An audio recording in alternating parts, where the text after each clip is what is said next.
Good morning, Siti. Oh, I have a problem of light. Now my light Good is morning, okay. sir. Good morning. Yeah. Now my light is okay. Yeah, yeah. Fine, sir. Just see this position. Fine, fine. Light is Just perfect. some blurring effect is there due to light. Not clear, but not bad. No, I don't want to be in bad shape. Uh, No, some blurring effect is there on your face. अब क्या करूं? Logo is fine. Let me see some more light. Ah, yeah. Morning, Vinod ji. Good morning, Sethi ji. Good morning, madam.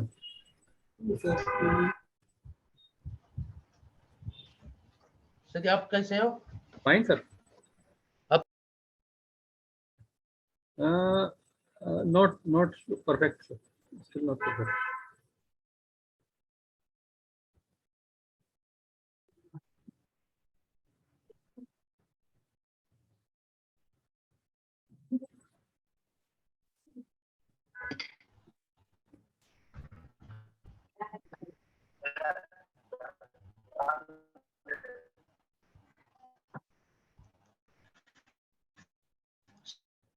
Siti, let us start with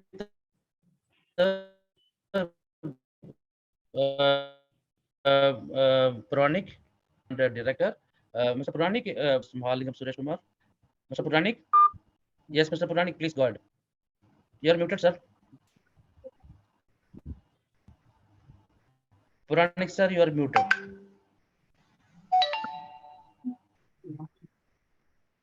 Am I audible? Yes, sir, very Hello, well. am I audible? Yeah. Very well. Yeah. Good morning, Namaskar. For this our webinar series of the education of Malingam sir. Today we are going to discuss background of the IBC and CRP. I think we are all aware that this webinar is only for the bankers, especially for the bankers, because bankers will know exactly why CRP has to be initiated, what is the background for the CRP. So I think I welcome all the bankers who are present here. In addition to the bankers, this webinar is for the our PRPL members also, the new IPs who are joining here to understand what is the basics of the CRP. So we have almost 100 members now. I think people are joining. 100 registers are there. 31 members have joined. People are joining maybe in the due course. Some people are watching on YouTube also. So we are going to have 6 education series in due course with Mahalingam sir. Mahalingam sir is the stalwart, is an experienced person in IBC, almost 6 years experience in IBC. So he is the Mahaguru, you can say, who can give a proper insight in the IBC subject. So I think let us welcome our Mahaguru, Sri Mahalingam sir, Mahalingam Suresh Kumar sir for this webinar. I will hand over to Vinod sir, our promoter and director, to address the August gathering. Yeah, thank you, Pranik, and very warm welcome. In the morning session, we are started with a great session of 6 series of knowledge sharing, which is scheduled 24th September today, 8th October, 5th November, 3rd December, 7th Jan, and 4th February. These topics are selected in such a way that this will be giving much more insight on the total integration of the IBC, even though this is designed for the bankers or financial institution, but IP should be able to get understand the basic funda in connection with that. Now I just wanted to introduce ourselves. We are Persistent Insolvency Professional Private Limited. See, the concept is come because each case of insolvency has its own intricacy and challenges in all the processing, especially in the case of going concern. It has become essential that the insolvency professional contain all the professional qualities to mitigate such hindrances. An insolvency professional should also have a wide network in managing and complexities. In order to alienate all the such requirement, we thought about having a national network of professionals from different domains, having required domains. Thus, understanding the market and insolvency and bankruptcy code 2016, and with due respect to the essence of its preamble, we 127 regulated professionals under the Insolvency and Bankruptcy Board of India have incorporated our company, Persistence Insolvency Professional Private Limited PAPPL, with the following focus and the as a national mega infrastructure to support our members. So we are not only dealing with the IBC streams, we are also dealing with the non-IBC streams such as restructuring, one-time settlements, financing for one-time settlement, resolution, funding for the resolution professional, as well as compromise arrangement, merger, demerger, acquisition. Also, we are giving consultancy, a wide, large, corporate debtor who has facing the trial of IBC and those who are having problems in their NPA management. And by this, I just wanted to get introduce our great speaker, Mr. Mahalingam Suresh Kumar. Uh, Mr. Mahalingam Suresh Kumar is a practicing chartered accountant with independent practice stream over nearly 2 decades.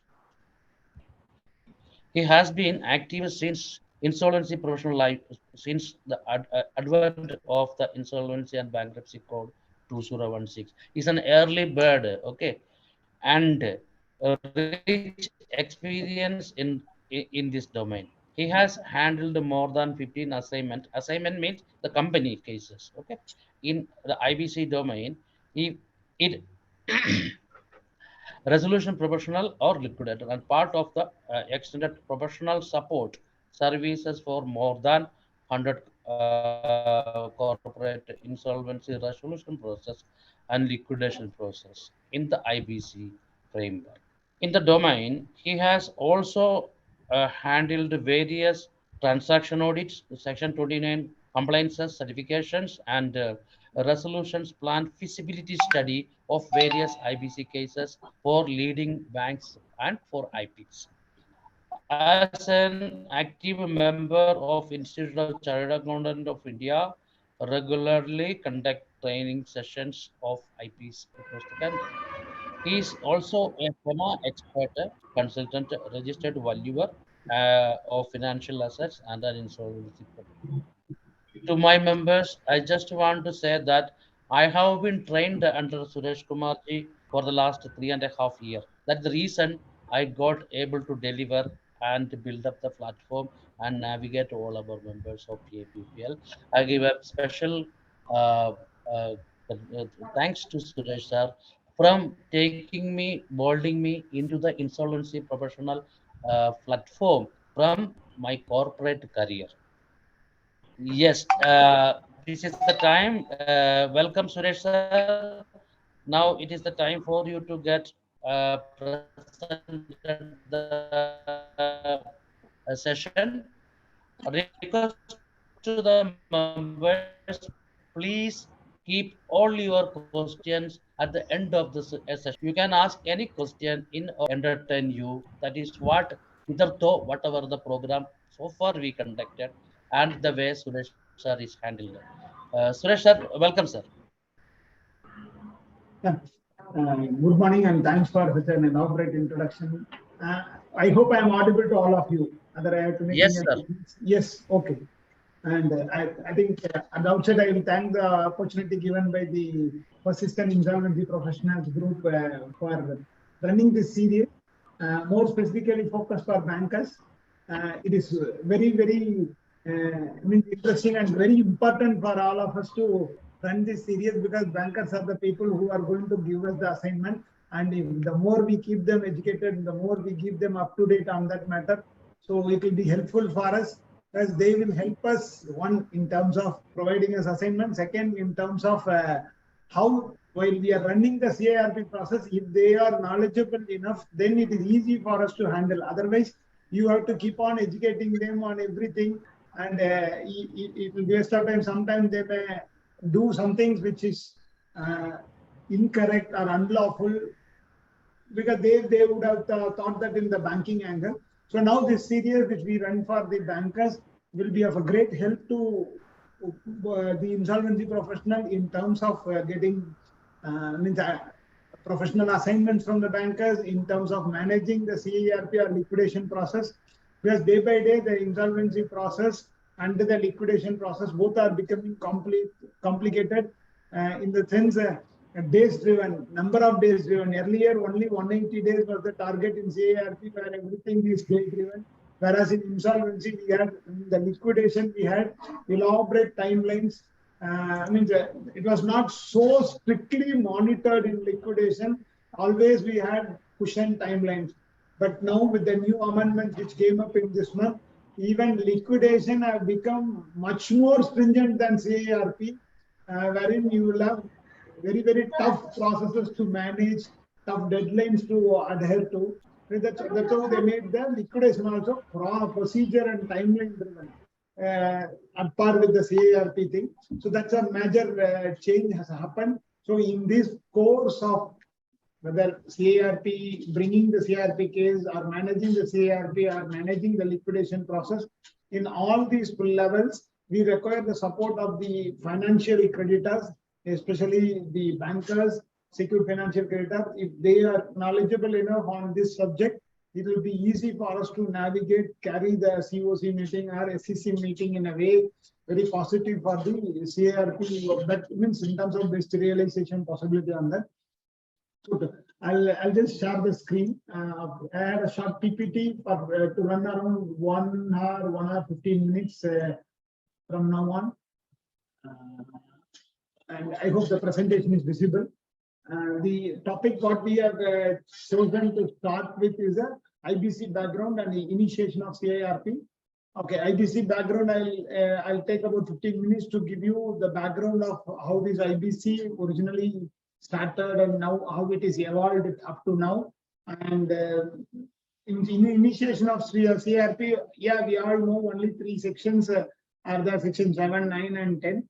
So I'm just going to touch upon those things and get into the brief process of the entire insolvency, because this is the first meeting. We just wanted to give a clear prelude to all the bankers to have a fair idea of the entire CARP, including the pre-packaged CARP, and finally at the end 1 or 2 slides on individual insolvency, just to give you the overall coverage of the entire IBC for the first time people who are listening into it today. The getting into the insolvency and bankruptcy code, this is a new process. Okay, the current government which has brought it with the help of TK Vishwanathan committee, BLRC, the Banking Law Reforms Committee, which have given the report. That was the main background document for this IBC code enactment. So at that time when it was enacted, there was always a debate why it was not an act, why it was termed as a code. So many debates it has come at that point of time. Finally, this is a code which brought in all the insolvency related laws into one thing. This is not only the insolvency and bankruptcy related law. In the long run, it is going to be the only law with respect to financial failures. Whatever law currently in force regarding the SARFAESI, the RDDBAF Act, and all those things, overall, in a period of next 5 to 10 years timeline, all this law has to get at last subsumed in under this law. If you are starting a business, you go and register under Companies Act. If you want to exit, just move to insolvency and bankruptcy code and you come out of it. So that's how the government envisaged the entire thing. You mean the multiplicity of laws, starting from BIFR, SICA, everything. It's all now gradually moving towards the insolvency and bankruptcy code. The last, which will have to be subsumed at the end of it, is your RDDBFI Act and the SARFAESI proceeding. This also, over a period of time, say 5 to 10 years down the line from now, also needs to get subsumed under this thing. So then the entire thing, either solvency means run the business, insolvency means come to this IBC. That's it. These are the 2 legs which will run the entire commerce and financial stream of it. This will be the overall broader, means the macro view of the government in this context, if we see it. If we get into the background, okay, for some of the IPs, it may be a boring thing. Some of the slides, some of the data you all would have studied. But for the bankers' knowledge, I'm just putting it those things. Why this insolvency law is become a very prominent thing in the country, India, where it was hyped a lot, where this has improved the ease of doing business in India and all those things. When you look into the historical statistics, comparing to the developed economies, emerging economies like India had a very, very poor rate of recoveries in terms of lending, whatever our creditors who were supplied. The recovery from any of the failing enterprise is very poor, and it took long time to get it. Although the average says that 4.3 years it takes for a company to dissolve and distribute, means liquidate and distribute the money to all the things. But in reality, it has taken from 6 months to 10 years. There are cases which we have handled. It was about 20-year-old, 20 years, 25-year-old NPS. It was never resolved. It went into BAF, SICA, all those things. Finally, under IBC, it was now brought, and in 1 to 2 years' time, we were able to dispose of the assets and distribute whatever we are able to realize from those assets. In the 20 years, the assets and all have become totally useless to some extent, except for the land. All other assets are of no use in that way. Such kind of extraordinarily delayed assets, close to 20 plus years. There are many such assets, both in terms of listed company and listed enterprises everywhere there. All those are in the initial, this last 5 years. Many have already got liquidated successfully. Still, some more are there where promoters are still trying to give a fight for that. So that may take another 2-3 years. It will, all these old enterprises are will go through the liquidation process, and somehow this will get cleaned up. So the government of India's intention is to reduce this 4.3 years timeline to less than a year and improve this recovery rate of 26% to anything above 75%. Anything above 75% within 1 year's time is a big recovery. I think that will, when we just made a rough calculation of it, if recovery within 1 year and if the recovery rate is 75%, the cost of funding of the bank will drop, and this will directly have an impact of reduction of 1% in the interest for everybody.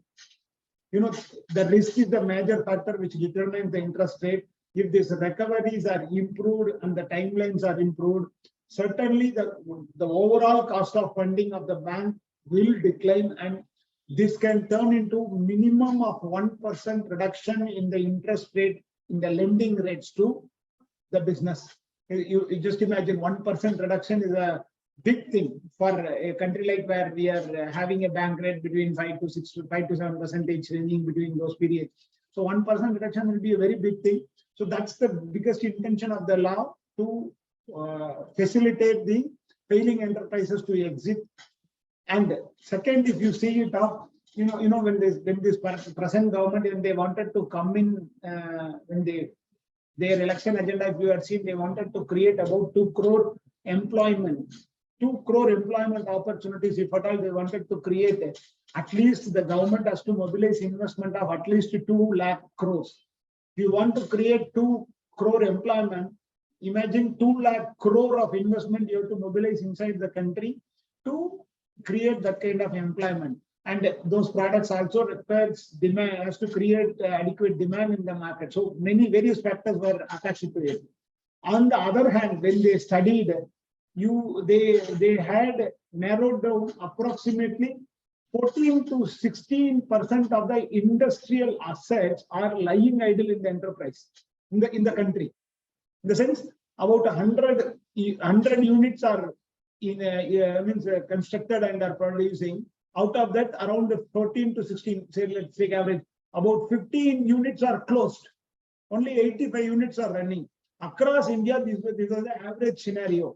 So if 15% of the industrial assets are lying idle, this is an absolute national waste, where capital is invested, everything is there. Okay, something may be technologically obsolete and all those things, which can be upgraded. But such a capital asset lying in the country, inoperative, it's an absolute national waste.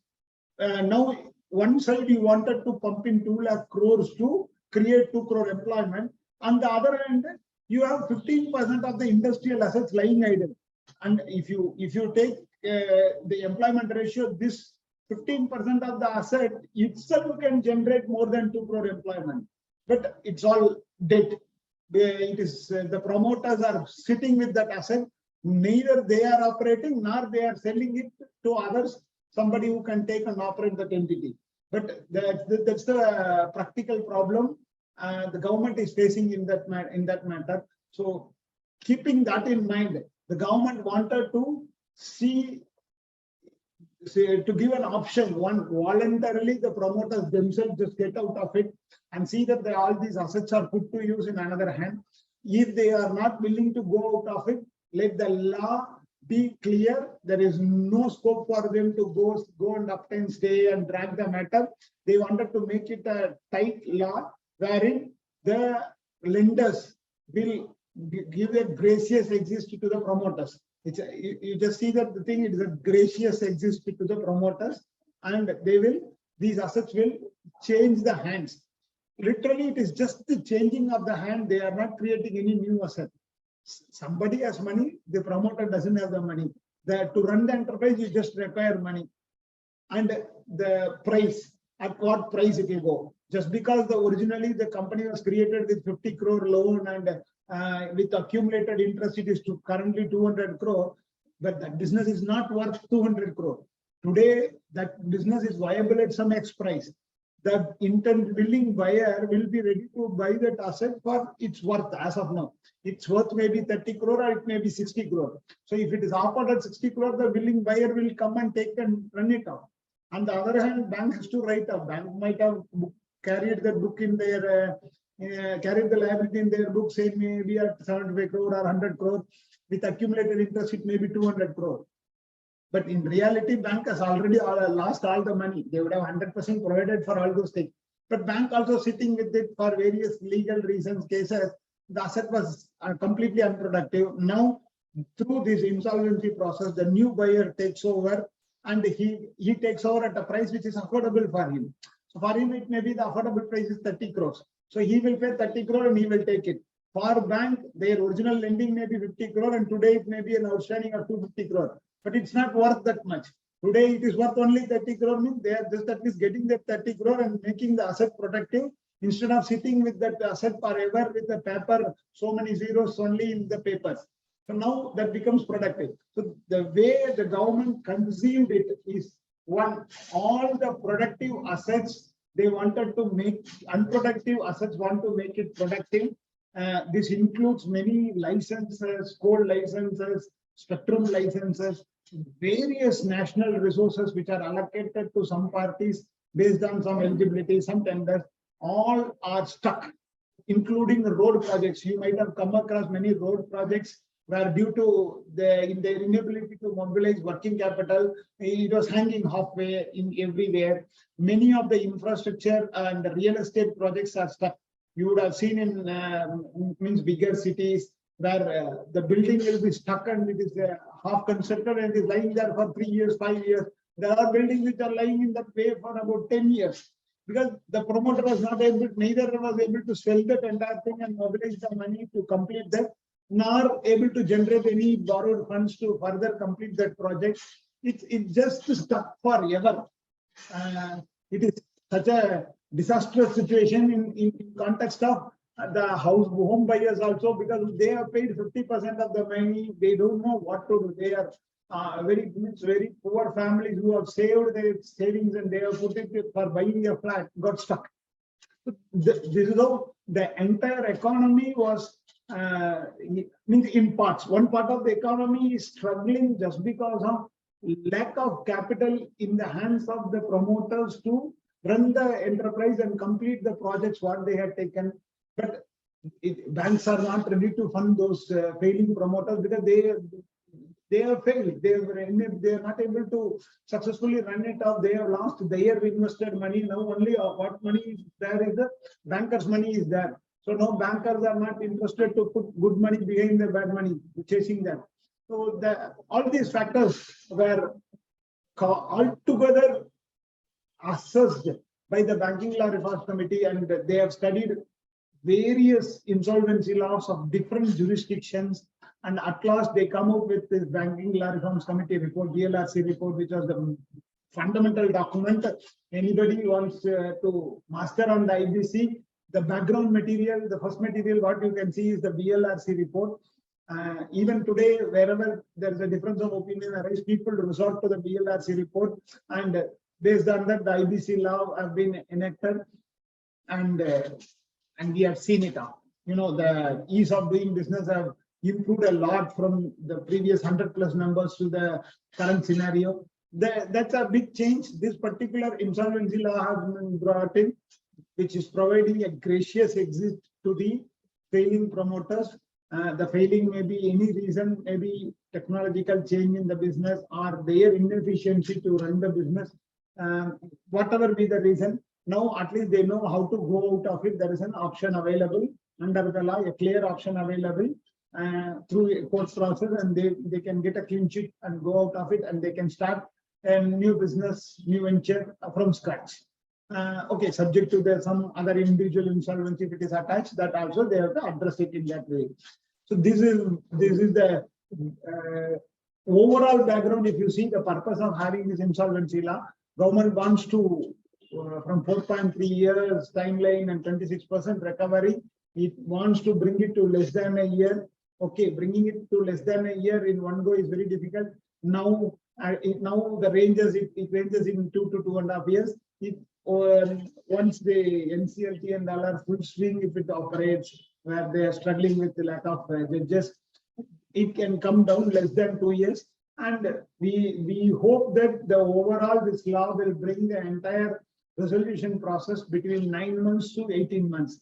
This should be the ideal timeline given the Indian business scenario in a run of 5 years down the line. Beyond 5 years, when it goes beyond 10+ years, then we can be having a less than 12-month scenario. But otherwise, 9 to 18 month scenario, we should ideally achieve in the next coming, say, 3 to 5 years timeline. Okay, the government also have to do a lot of infrastructural changes in the adjudicating authority end. They are trying it. We have to wait and see. At some benches, the things are very poorly managed as of now. So that's the scenario now. When you just see that. Moving into the background, next level, if you see the historical laws, what was historically there, and now today it all moved to IBC. So still the Presidency Towns Insolvency Act and Provincial Insolvency Act, British law, this is still there, but this is only applicable currently to for the individuals who are no way connected with any corporate enterprises. They are still have to go to approach the district courts to file their insolvency related thing, wherein the yellow color notice they have to serve and all those things are there.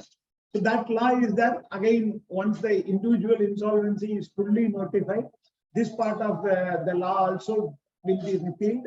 And the Indian Partnership Act is also having that insolvency provision. Currently still it is in way. Once the Partnership is also fully notified, now only those partnerships which are corporate guarantees they are given, then only they are brought in. Once it is notified, that also will go off to that extent of the Partnership Act insolvency related provisions.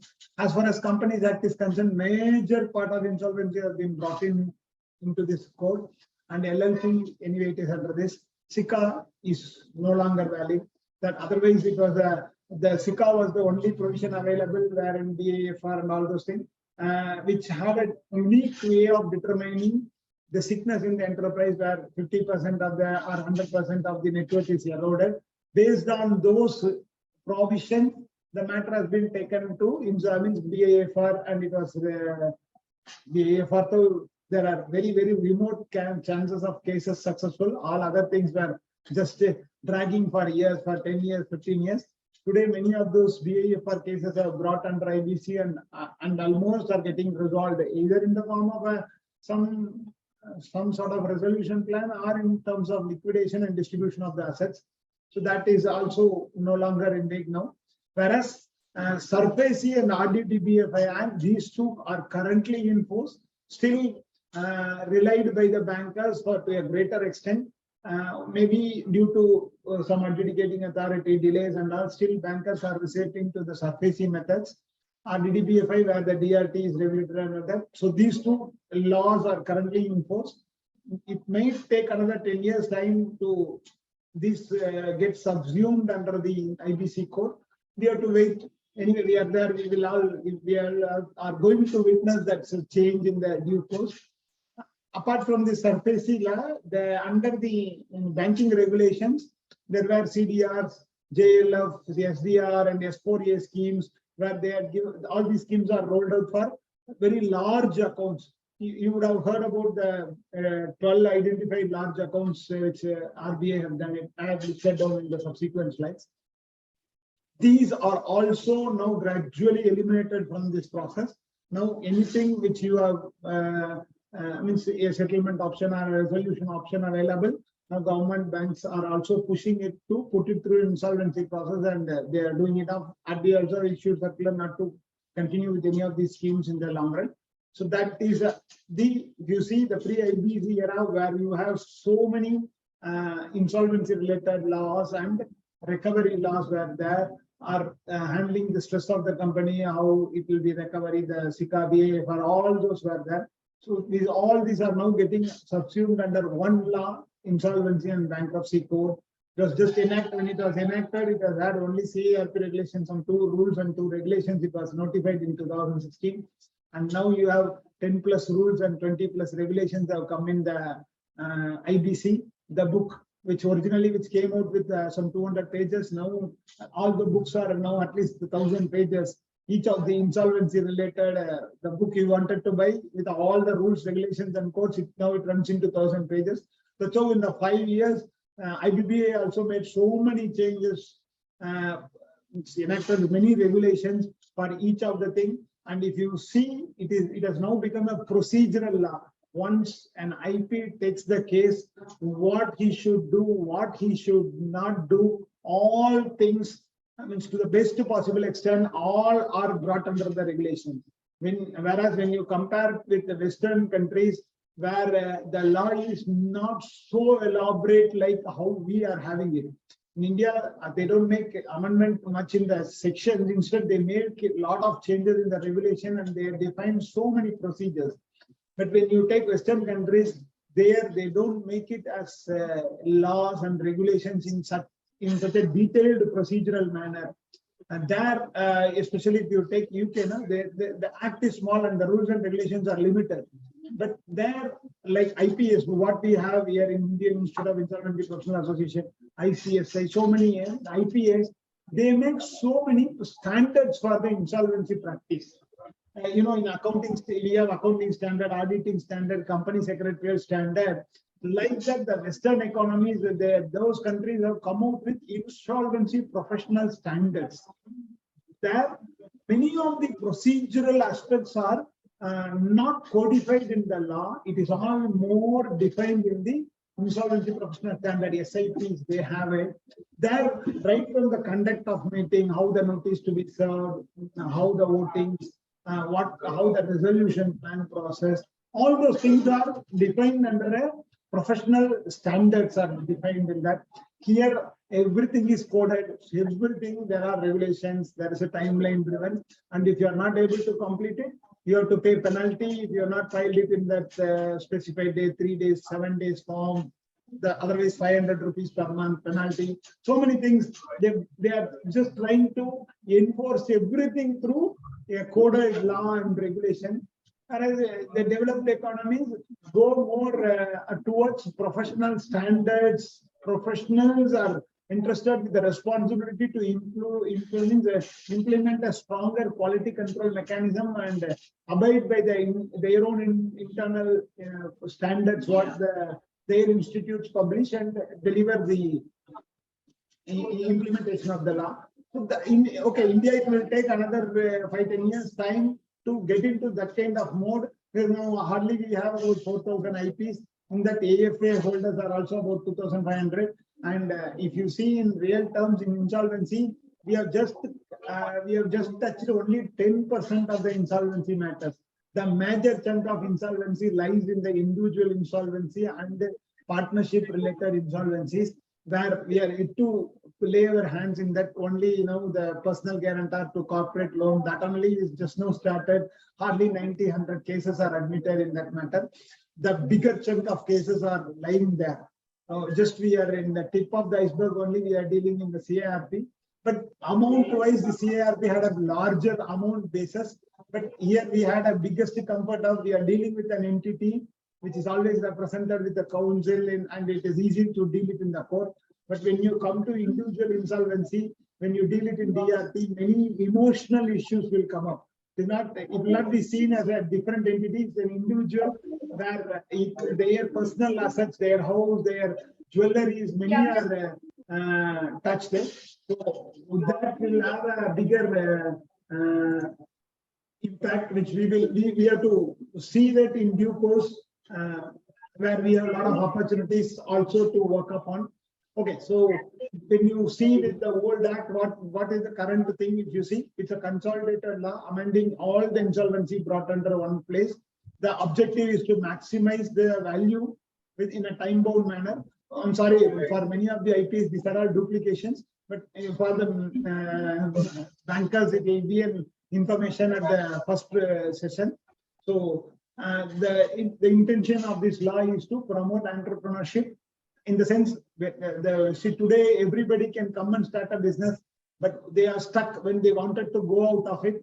This law provides an easy route for them to get out of it. That's how they've done it. And this is the major change the law have brought in, is the priority of the government dues. They have scaled it down.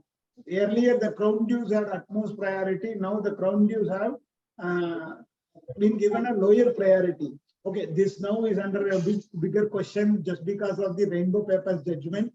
But again, that particular judgment is now put for review before the Supreme Court. Let's see how that is getting reviewed, and it will be seen. Otherwise, the lenders, they had a bigger priority comparing to the government dues. That was a major change they made in this code, which was one of the advantage for the financial creditors bankers, in that sense that some of the judgment in some of the key judicially pending matters, if you see, one related to the distribution of the assets, determining the priority of charge, whether first charge, second charge. That issue is one is pending before the Supreme Court. The Technology Development Board case, one that is enactment. If the Supreme Court comes out with a clear direction on that, that will ease many of the bankers on that front.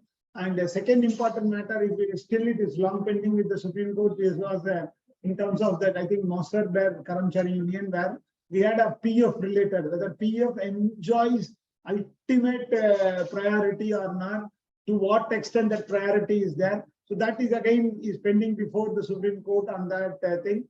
So again, that has a direct impact on the realization for the financial creditors. So these two matters, okay, the newest addition to this is the Rainbow Paper judgment. These three matters are pending before Supreme Court for a more better clarity, which will ease the financial creditors realization in that thing. This particular judgment, it all comes in the favors of the financial lender, then there is a greater confidence in the minds of the financial lenders to come to the IBC process. We have to wait and see. Some of these two cases are dragging for last close to 2 years, and we have to wait for the apex court to decide on that matter. People who are interested, you can always browse about these cases, these priorities. And maybe in the coming sessions, I will give you a brief detail about those cases and in what way it impacts the bankers in the due course. Getting into the IBC background, today this IBC overall works under a 6-leg umbrella kind of thing. It means what are 6 pillars. The main pillar is the IBBL, which is a body of the government enacted under the law. So it comes under the Ministry of Corporate Health. This is the regulating authority for the entire insolvency profession. This is on the regulatory side. Obviously, in India, everywhere you will have an independent judiciary side. So it is again adjudicating authority who are MCLT, MCLAT, DRT. DRT is for individual matters, MCLT and MCLAT for corporate matters. So this is another important leg. Both these things currently come under the Ministry of Corporate Affairs. And now, then the third leg, if you see insolvency professional agencies, IBPI being a regulatory authority, they just wanted to focus only on regulating. So, whereas on the other hand, you require this profession to be nourished well. So for that, they come out with an intermediary option of creating an insolvency professional agency who will be facilitating to grow this particular profession. So as of now, the three bodies, Company Secretary Institute, Chartered Accountant Institute, and the Cost Accountant Institute are registered, created a Section 8 company and registered as an IPA with them. These three agencies, we are all members of any of these agencies. So these three agencies are facilitating the members to enriching their knowledge, conducting the programs, and monitoring their work. All those things. The third leg, the IPA, does it.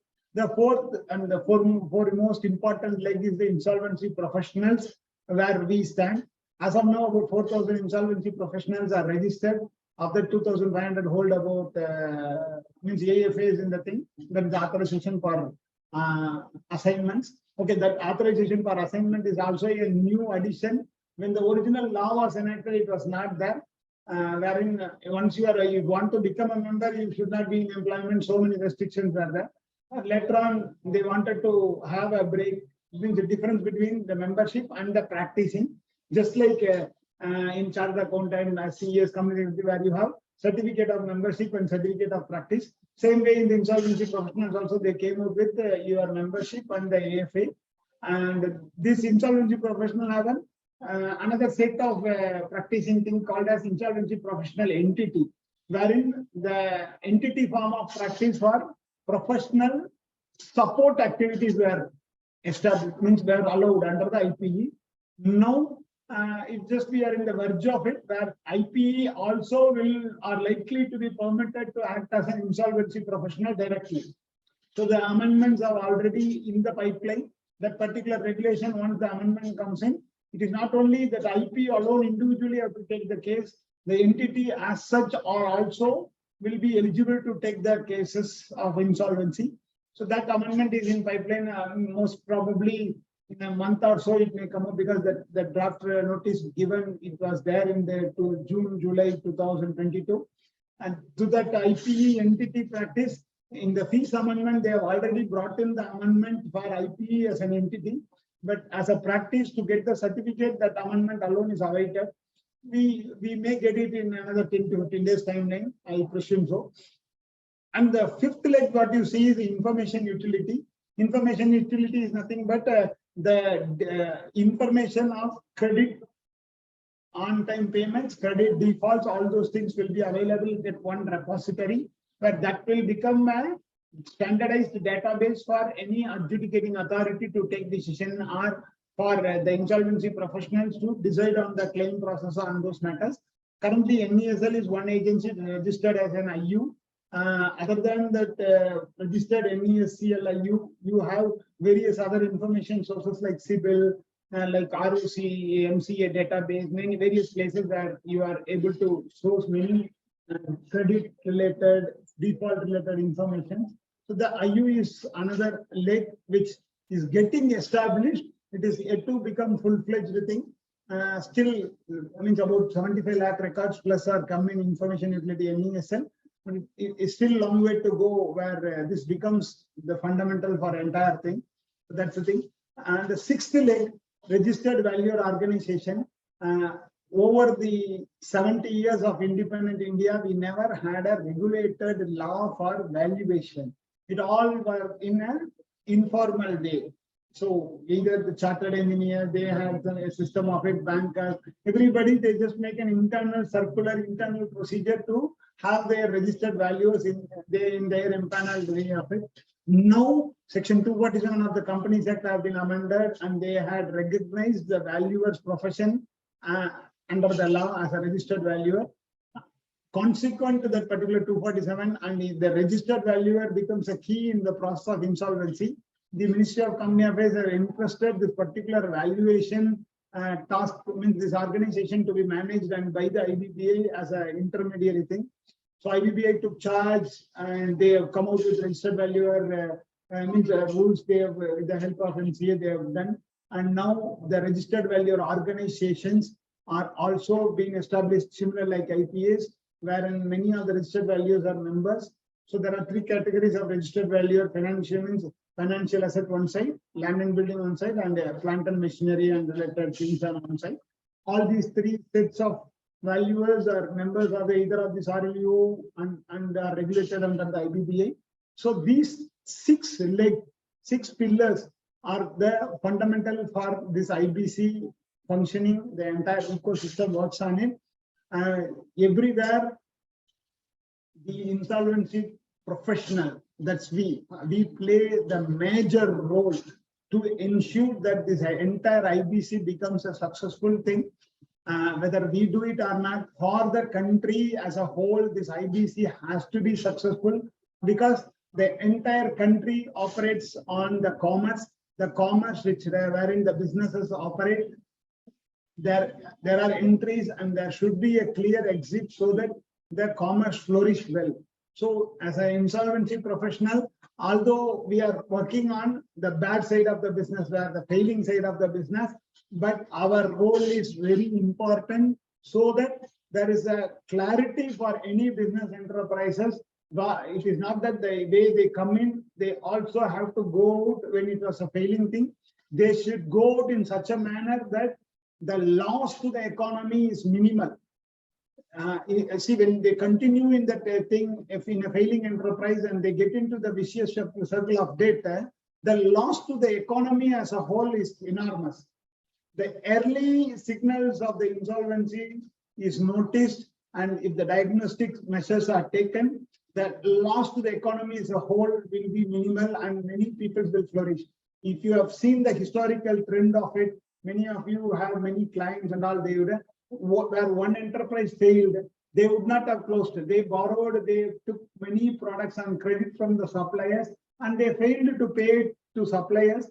And consequent to that enterprise failure, many of their suppliers also would have become failures, because this party would not have paid on time, and he declared bankruptcy at the end, liquidation at the end. These people also finally end up in insolvency. So timely diagnosis of the insolvency and diagnostic measure, taking it through this insolvency process, through CARP process, is key for success for many of the businesses.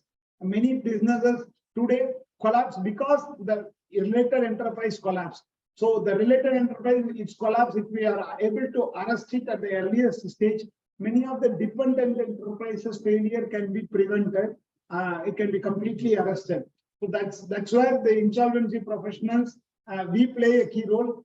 At the same time, the bankers also play a key role, because bankers, if they identify the signals of defaults at the earliest stage, and if they bring up the matter through insolvency at the earliest possible instant, then the consequential business failures of other enterprises can be minimalized.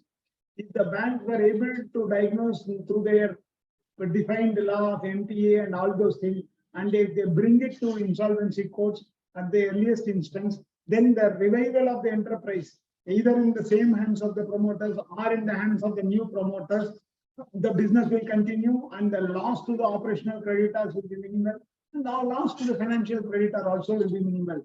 So this is for the entire success of this insolvency process.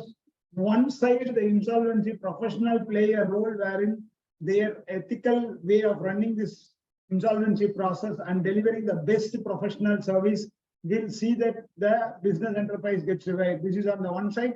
Other side, the financial lenders or the operational creditor identify the early warnings, early signals of insolvency in the enterprise, bring it to the CARP process at the earliest instant, so that the enterprise doesn't get into vicious circle of debt, and means it is resolved, and the realization from the assets gets improved from the disastrous situation of 26%.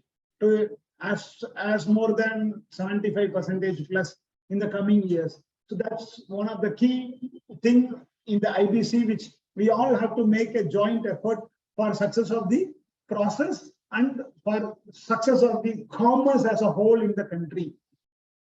Okay, so I've defined more about the code, the need for the code, what the code is intending to change, provide a commercial solution to commercial issues, allow genuine business failures a second chance. That means they exit the thing and they will start a new business. This will go into new hands and the employment of many of the people will continue.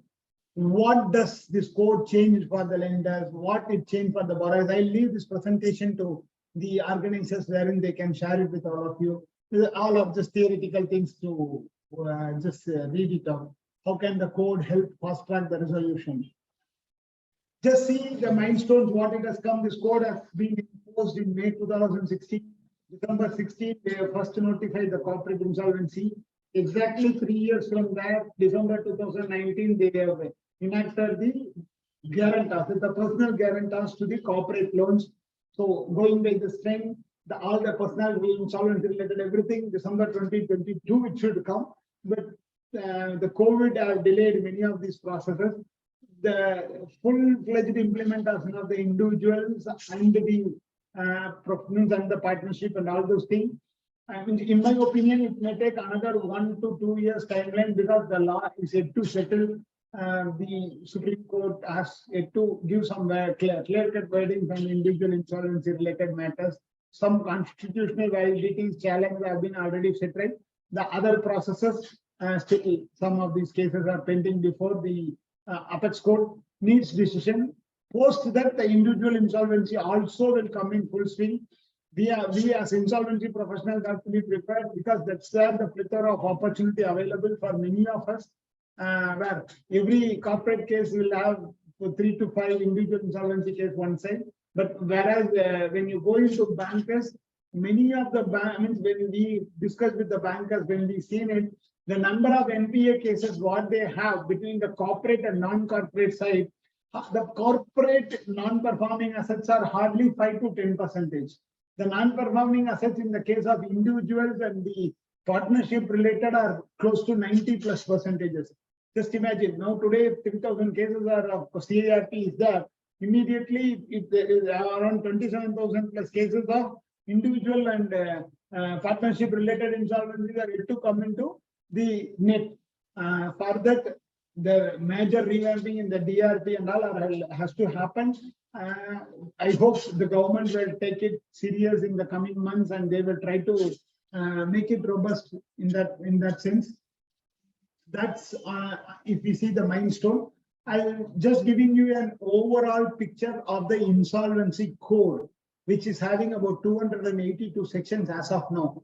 So the major portion, if you see, okay, it was divided into 5 parts. First part preliminary, which is common for all the thing, and the last part, which is more of a miscellaneous thing.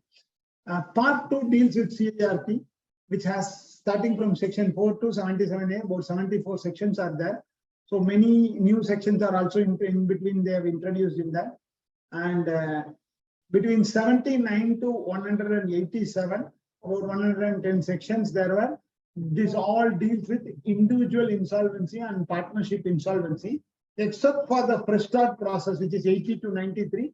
All others are notified. But when you see the individual insolvency, it is enforced to a limited extent of guarantors for the corporate loan, and the remaining full-fledged implementation is still under pending for notification on that matter. So part 2 on CARP, part 3 on individual insolvency, part 4 is more of a regulating mechanism where IBBI, IPA, information utility, all these things, how it has to be managed, that is all defined under the 36 sections starting from 188 to 223. So, and then comes the miscellaneous where you have about 35 sections and you have about 12 schedules, which actually when the law is enacted, it amended 11 laws. Some of the laws are repealed, some of the sections are being remodified. So all those are about having schedules. 12 schedules were there. So this is the law as it stands today. the last amendment of the Act as such was in 2021. Subsequently, so many regulations, rules, and all are coming. This is the overall view of the Insolvency and Bankruptcy Code as such. I'm just trying to give you an overall picture of how this particular code has been structured. And now, for the last almost 40 minutes, I was giving you a complete background of how this IBC has come in and the purpose and the intention of the thing. Now, for another half an hour, I will take you through the basic processes involved in this insolvency, how you will be initiating this insolvency, and how the process will go on. As such, corporate insolvency, if you see, the three parties are allowed to initiate this process. One, any lender, financial creditor, if they are given a loan for there's a time value of money is attached to it, then they are allowed to start the process. They can straight away file the application earlier if there was a default. The second option is the operational creditor. Operational creditor is, again, there is a definition for it, supplier of goods and services for an enterprise. So that again, that who is a supplier of goods and services? There are so many case laws, things, what is included, what is not included. Many case laws are there in that matter. And we will, for the time being, considering the time restriction, we will just restrict that it's a supplier of goods and services. They are allowed to initiate insolvency if there is a default. Now, all these cases, the default has to be minimum 1 crore. When the law came, it was initiated with 1 lakh as the default amount. Subsequently, because of COVID, the failures and all those things, government means by overnight they increased the limit from 1 lakh to 1 crore. So today the threshold for getting into the insolvency process is 1 crore. If you are having a less than 1 crore liability, still you have to go through the Companies Act insolvency process only. If you are above 1 crore, there is 1 crore above default is there, an operational creditor can initiate insolvency. But for an operational creditor alone, there was an intermediate process wherein he has to serve a notice to the party and give him some time for him to either settle the account to you, or if he fails to do it, then you are allowed to initiate it up. In case of operational creditor, then there should not be any dispute. See, it's always the entire insolvency process commencement is undisputed liability if it is not paid. So that's a key thing for operational creditor. So long as it's an undisputed liability, they can, after serving a notice for a limited period, they can get this initiated. If neither of these parties are initiating it, but corporate debtor, the company itself is feeling that they cannot repay some of their loans or no longer the business is viable to carry it out, they are allowed to file corporate insolvency by themselves. See, they have two options. One, that's then another thing called voluntary insolvency, voluntary liquidation process, where they have to declare solvency of the company. The assets are adequate enough to repay pay the loans. So then they will go under a solvency route and they will go under voluntary insolvency liquidation process. Whereas in this case, it's an insolvency driven, where corporate debtor comes and says that I have defaulted and I don't have money to pay it off, then they can initiate Section 10. Section 10 was initial periods when the law has been enacted. Many cases have been filed under Section 10, but these days Section 10 petition have decreased a lot. Not much of cases come under Section 10. There are many cases are coming under Section 7 and Section 9. So once this petition is filed, ideally the adjudicating authority is supposed to admit this within 14 days time, but the law takes its own natural process of providing opportunity of hearing to the other party, principle of natural justice. So many legal terminologies came into picture, and it takes time. Means there were cases which had got admitted within a month's time, and it takes 2 years also. There were instances. So between 1 month to 2 years, the efficiency of the lawyer, the case gets admitted in that way. Although the law defined a time-bound manner of admission, but many times Supreme Court has said that it was directory nature.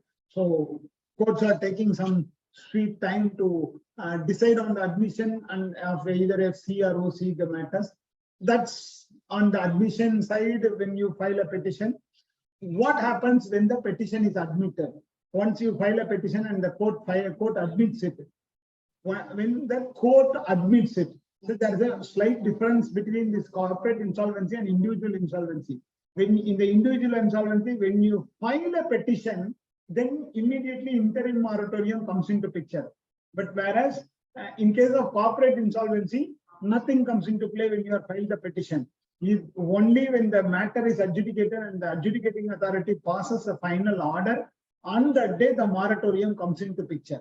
So that's a key difference between the individual insolvency and the corporate insolvency. There they have admission, the application filing stage, interim moratorium comes into picture, and when the petition is admitted, the full-fledged moratorium comes. So interim moratorium had some restrictions in the individual insolvency, but whereas corporate, there is no interim moratorium concept. It is straight away moratorium under section 14, wherein it means you cannot alienate any assets, nobody can sue you during the period. The essential supply should not be stopped. So those things are all covered under the moratorium. So in any CIRP, if you read the CIRP order, this particular moratorium is again, they would have explained it in one page in that.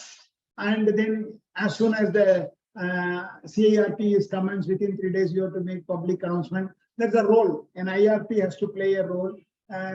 For 30 days, his role is a detailed thing.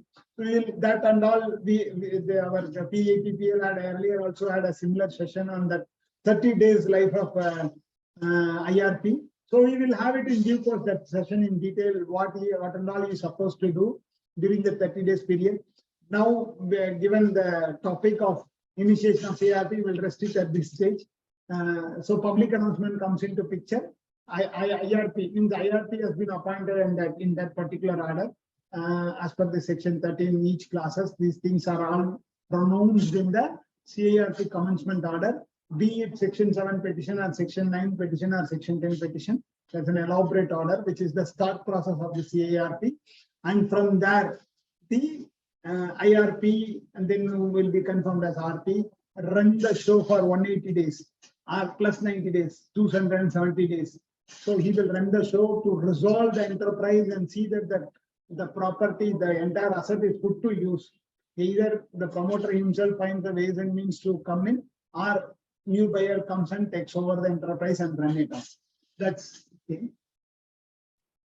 Okay, I just tried to give you 180 days, a brief timeline chart of it. This will be shared with you. So it starts from minus 14 days. Ideally, application 14 days, it should have been admitted, but that's not the thing now. It all takes time. Okay, I have to make minor modifications in the time chart. This was the old one. In view of the last week changes in the CIRP process, there are minor modifications in this thing. I will share it. And as IPs, what are we doing? We wear different hats. We had three roles. First role starts as an IRP, second role as an RP, third role as a liquidator in this entire insolvency process. IRP role is supposed to get completed within 30 days. Ideally, yes, but in practical scenarios, many times when the bankers intend to change the IRP with a new set of RP, they also take time to decide. Then once they decide, then court also takes its own sweet time to decide. There were cases where the entire 180 days is already over just because the decisions of the COC was delayed and the decisions of the adjudicating authority got delayed. That's a thing on one side, on the IRP side. But IRP's role is the most crucial role because in 30 days he has to do so many tasks. He is the man who has to face the brunt in the front. So he will have the hostile scenario from the existing management. They will not cooperate. But despite all the things, within 30 days, he has to verify the claim, admit, assess everything, conduct the COC meeting, all those things. But that's a challenging task for any IRP to manage in the first 30 days. Followed by the RP now is interested with the key task of information memorandum preparation, soliciting the resolution plan, finalizing the resolution plan with the cooperation of the COC, putting it for voting, so many other tasks. So his role, tentative, ideally as per law, it runs between, it ranges between 5 months to 8 months. But many cases it all dragged. Some cases even after approval, I mean the resolution plan COC has approved, but the court taken sweet time of 1 year, 1.5 years, 2 years to admit to decide on the resolution plan. So RPs are attached to that CD perennially for longer tenure in that matter. And the final thing, when everything fails, then it goes into the liquidation. Ideally, the liquidation timeline is 1 year. After when the law was enacted for 2 years, then they reduced it to 1 year.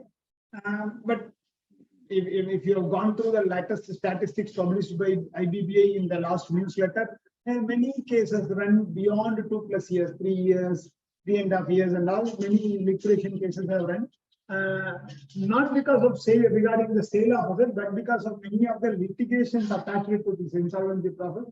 Those cases are not completed, and hence that was dragging for a longer tenure. So these three scenarios are these three hats these insolvency professionals wear, and they may front end the entire CIRP process.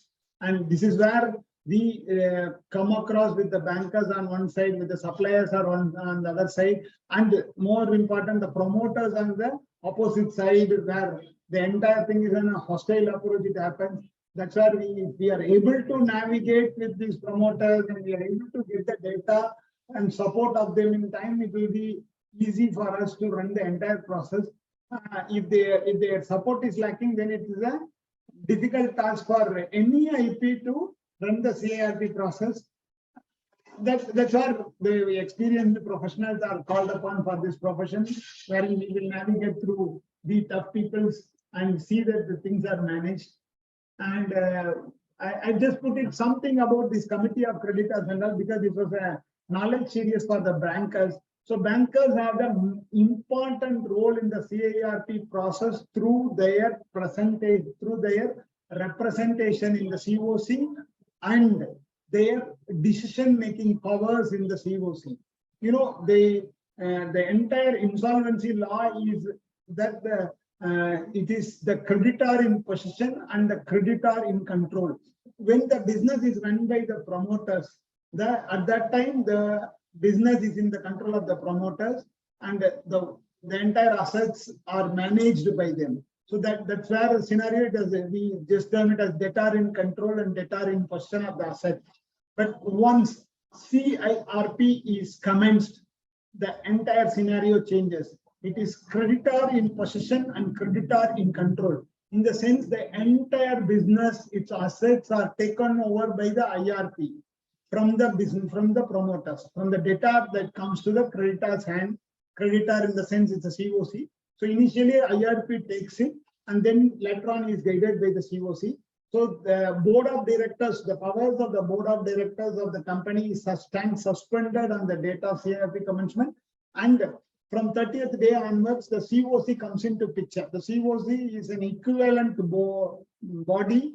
Actually, COC is a little bit supreme body than the bank board of directors.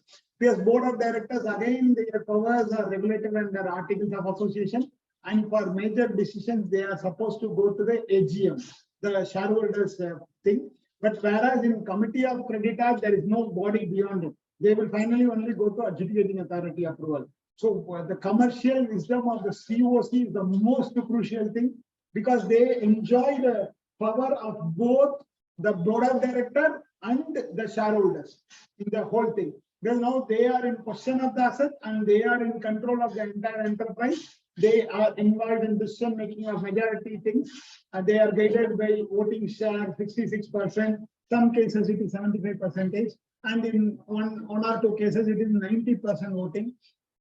So the committee of creditors are the backbone for success of the entire CIRP and revival of an enterprise, because many of the decisions are dependent on them.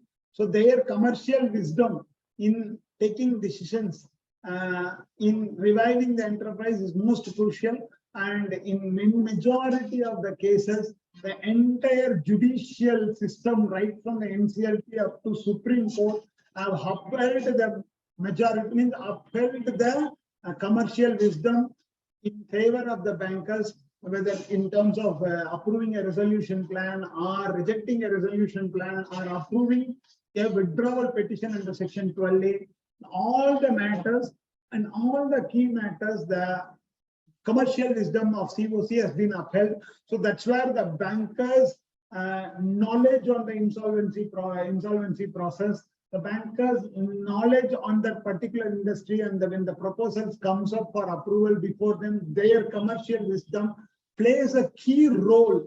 For that, the entire banking means people who are involved in this, their knowledge in the IBC is very, very crucial for success of this particular insolvency process. So that is one of the reasons that the Persistent Insolvency Professional have taken this particular bankers' knowledge serious as an important thing to take it forward. And thanks that I've been given an opportunity to be party to in this process. I mean to work along with this thing. This particular committee of creditors getting constituted based on whatever the bankers submit their claim. So when the CARP is ordered, he make a public announcement. They call for the claims and all those things.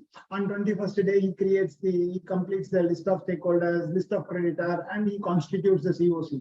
So COC is the body which is replacing the BOD and the AGM also. So the COC is constituted primarily with the financial creditor.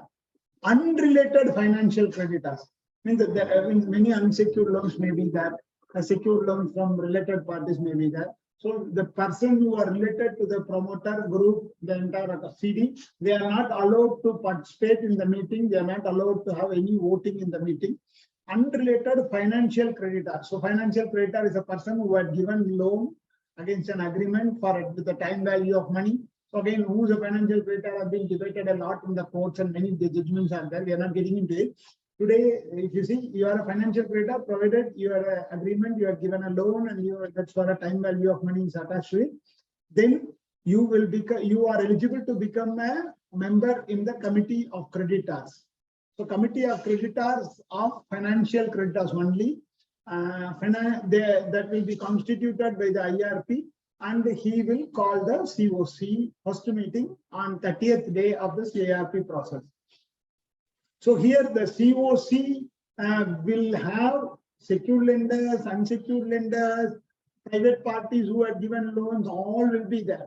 Everybody will enjoy voting right based on their amount admitted. The voting right is purely linked to the loan amount given by them and admitted by the IRP. The decision or voting share is not based on their security interest. It's purely based on the financial loan outstanding, which is admitted by the IRP. So in that basis, the votings are done in the thing, and majority of the decisions are taken with 66% voting right. Originally, when the law came out, it was with 75% voting. But later on, based on the JLM system and all those things, the courts have approved some places at 66%. And finally, IBBA also proposed that amendment for doing it with the majority of the decisions with 66% voting. So that's this is COC where you bankers sit across and decide on all the key matters of the insolvency process of the corporate debtor, its revival or its complete the liquidation and dissolution. The commercial wisdom of the bankers becomes essential. There is a scenario where some companies may not have financial debt, may not have loans. Everything might be equity. And that they may have supplier credits. In that scenario, you cannot constitute a COC with bankers. So in that case, the law provides for creation of a committee of creditor on the basis of the operational creditor. So about 18 operational creditors can constitute a COC. So that's the procedure defined, how the COC to be constituted and all those things. Very, very few companies had this operational creditor constituted COC. Otherwise, predominantly it is financial creditor bankers who constitute the COC. That's the thing. Resolution plans. Obviously, the resolution plan is a document which is the for the revival of this enterprise. Either the promoter himself, if he is a MSME, if he gives it, or a third party who comes and gives a resolution plan. The resolution plan, the law specifies so many minimum requirements, what mandatory requirement, minimum requirements, and how that should be dealt. All things are already codified in the law to a greater extent. Sorry. So this particular resolution plan provisions also have underwent a lot of things. Originally, it didn't have a merger, demerger options, and today, now the latest amendment of CERP this week, it has given an option to for a part sale of asset. Means where you don't find a buyer for the entire company as a whole, then the resolution plan can be brought for part of the assets of the company, or 2-3 plans can come for different part of the asset, and the mechanism of dealing with the asset one, that is all very clearly notified in the thing. You are allowed to deal with part of the enterprise also through a resolution plan and do it. So that again a big change they have brought in, where complex assets are there, you can deal with in bits and pieces through multiple resolution plan and can do it off. Yeah, multiple resolution plan, again there is a complexity attached to how you will distribute to the creditor. But the way you are getting a good opportunity to revive the enterprise in different hands. So that's a amendment which has newly come in the latest in the last week. That again is a big thing. Now, okay, I'm not getting more into the resolution plan. We in the due course of future sessions we will deal more about it. I'm just giving a brief idea today. And the next process on the corporate insolvency which has come is the pre-package insolvency. So the pre-package insolvency is something in the Western countries it was already there. So they have come out in India also with a thing wherein small scale, that the medium, small, micro, small and medium enterprises, MSME enterprises, they can have an OTS settlement with the bank upfront, and they can make a plan, the resolution plan, get a in principle nod from the bankers, that's an unrelated financial creditor, then come to the court to get that regularized. See, instead of you getting into a vicious circle of debt and the final enterprise collapse, you have been given an opportunity where you yourself can discuss with the bank, create a plan, get their nod, get the stamping of adjudicating authority for implementation of the plan. But in this process has some timelines and some regular checks. It's not that you will get the nod of the bank and you will write off all other supplier liabilities. If you are writing off any portion of the supplier liability, then you yourself cannot give, means you are not the only plan. So your plan will be kept as a basis. And when if there is a write-off, then the resolution professional will call for some competing plans. Means that is the best alternate plan. He will try to solicit from the market some alternate plans. In case if you are not having any write-off in the thing, that means, see, instead of giving supplier the payment today, you may say, I will pay them over 3 years, I will pay them over 5 years, or I will convert their amounts into equity shares or some debt instruments. If you are not proposing any write-off, then there is no requirement of calling for competing plans. So you, whatever plan your bankers have, are in principle agreeing with that, which is nothing but your OTS, which is just put it under a plan. So that will get through this process, we will undergo and it will get the stamping of the adjudicating authority, wherein you will be relieved to a greater extent on the financial pressures immediately. So you can focus on the business revival in that way. So you might have some swaths of litigation hanging on you, some check bounce cases, some tax dues and all those things, which are making you not able to run the business. That all those things, if bankers, the financial lenders, unsecured financial lenders are, sorry, unrelated financial lenders are ready to support, then you have a great opportunity to revive your enterprises through a resolution plan. And if you don't want any competition from a third party, then you can give a plan without an haircut for any of the operational creditor. Maybe structuring it through instruments or taking some time, additional time to repay the debt. All those things, if you structure it, you will be able to get back your enterprise with an extended time, and a feasible revival opportunity will be available for the promoters. So this is an exceptional methodology. They have given it for MSME enterprises. Although in this corporate insolvency, there is an MSME where they can come and give a resolution plan. Here it is for the small scale, medium, micros, medium and small enterprises. If their liability is more than 10 crore, there they can go through this pre-packaged thing. Comparing to the CARP, in pre-package, there is the key difference is in the insolvency, normal corporate insolvency, it is creditor in control and creditor in possession. Whereas in case of pre-package, debtor in possession and creditor in control. In the sense, even if the pre-package is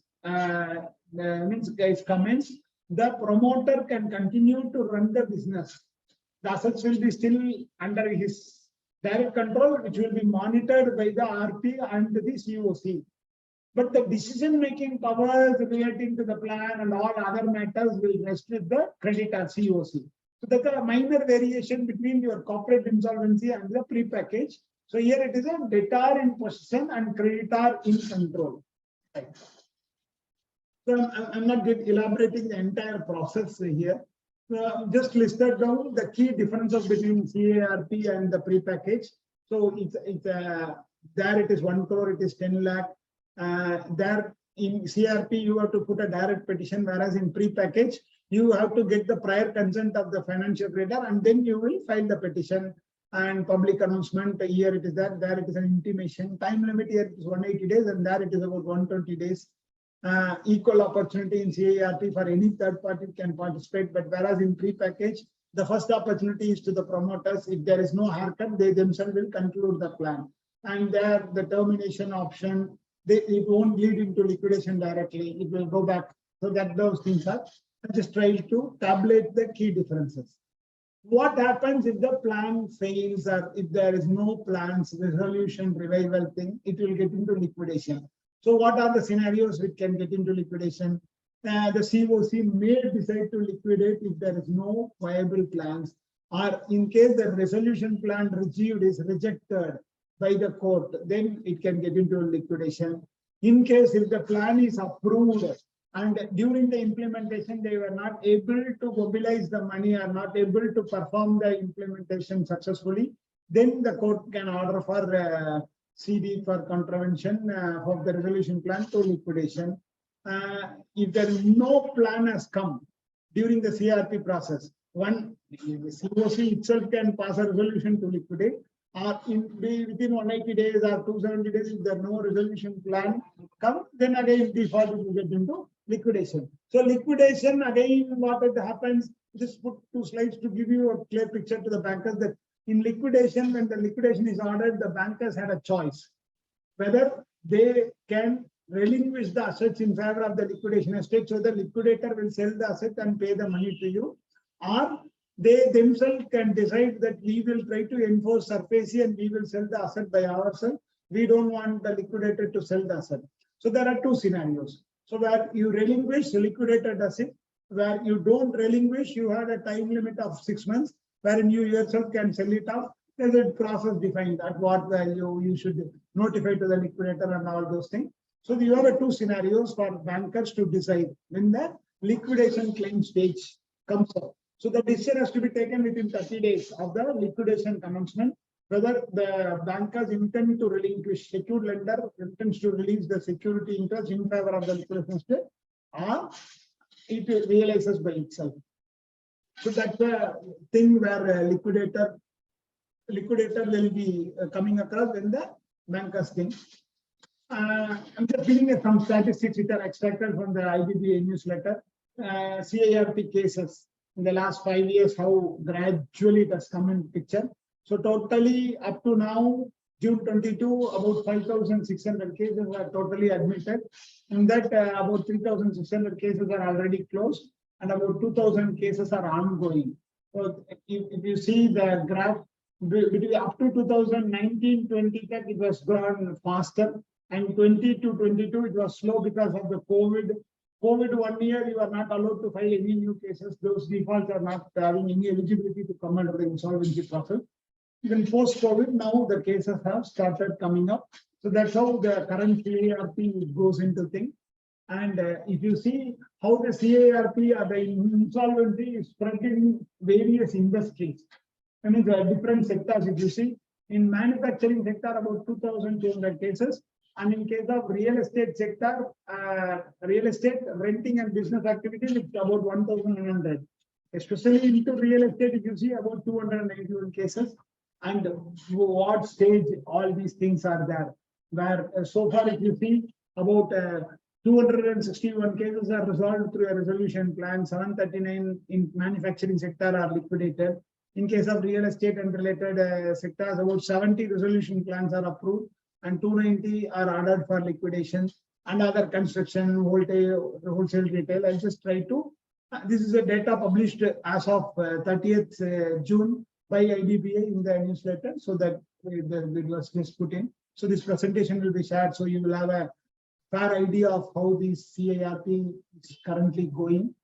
And coming to the 12 large accounts, you know, when the insolvency law has been enacted, government means Reserve Bank come out with 500 banks, 500 client list where 500 to be brought under the insolvency process, but they have first initially mandated 12 large accounts to mandatorily come through the insolvency process.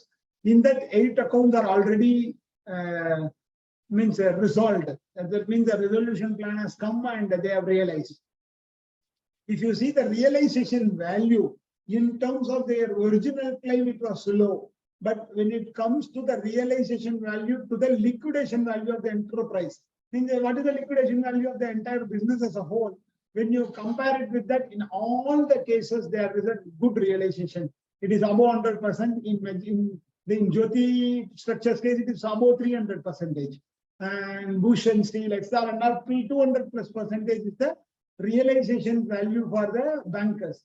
So literally, it's a grand success for the bankers in the sense. See, if they have imposed the assets to SARFAESI and if they have sold, they would have realized only 100% say in that thing of the liquidation value, or slightly more than that. But because it was resolved through a resolution plan, the realization for those financial creditors and the other creditors, it is much higher. That's a way this has to be seen. You would have seen in the newspapers that the bankers taken a heavy haircut and all those hyped news were there.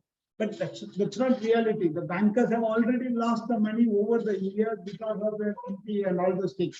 Today, out of the available value, what you can realize when you see through this insolvency resolution process, certainly all the bankers and to some extent operational creditors also have realized better value than the liquidation available value due to them.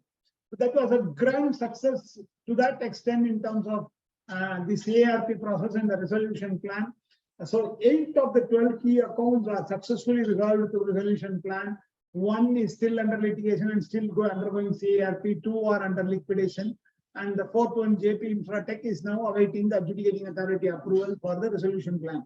So these are these 12 accounts which account for 2 lakh crore plus liability on an overall thing. So this is a thing, key things which IBB also tracks up and publishes this information for the India newsletter. Okay, so coming into these processes, I just tried to list down the roles and responsibilities. I've initially told that the insolvency professional are wearing 3 hats in the role in the entire CARP and the liquidation process.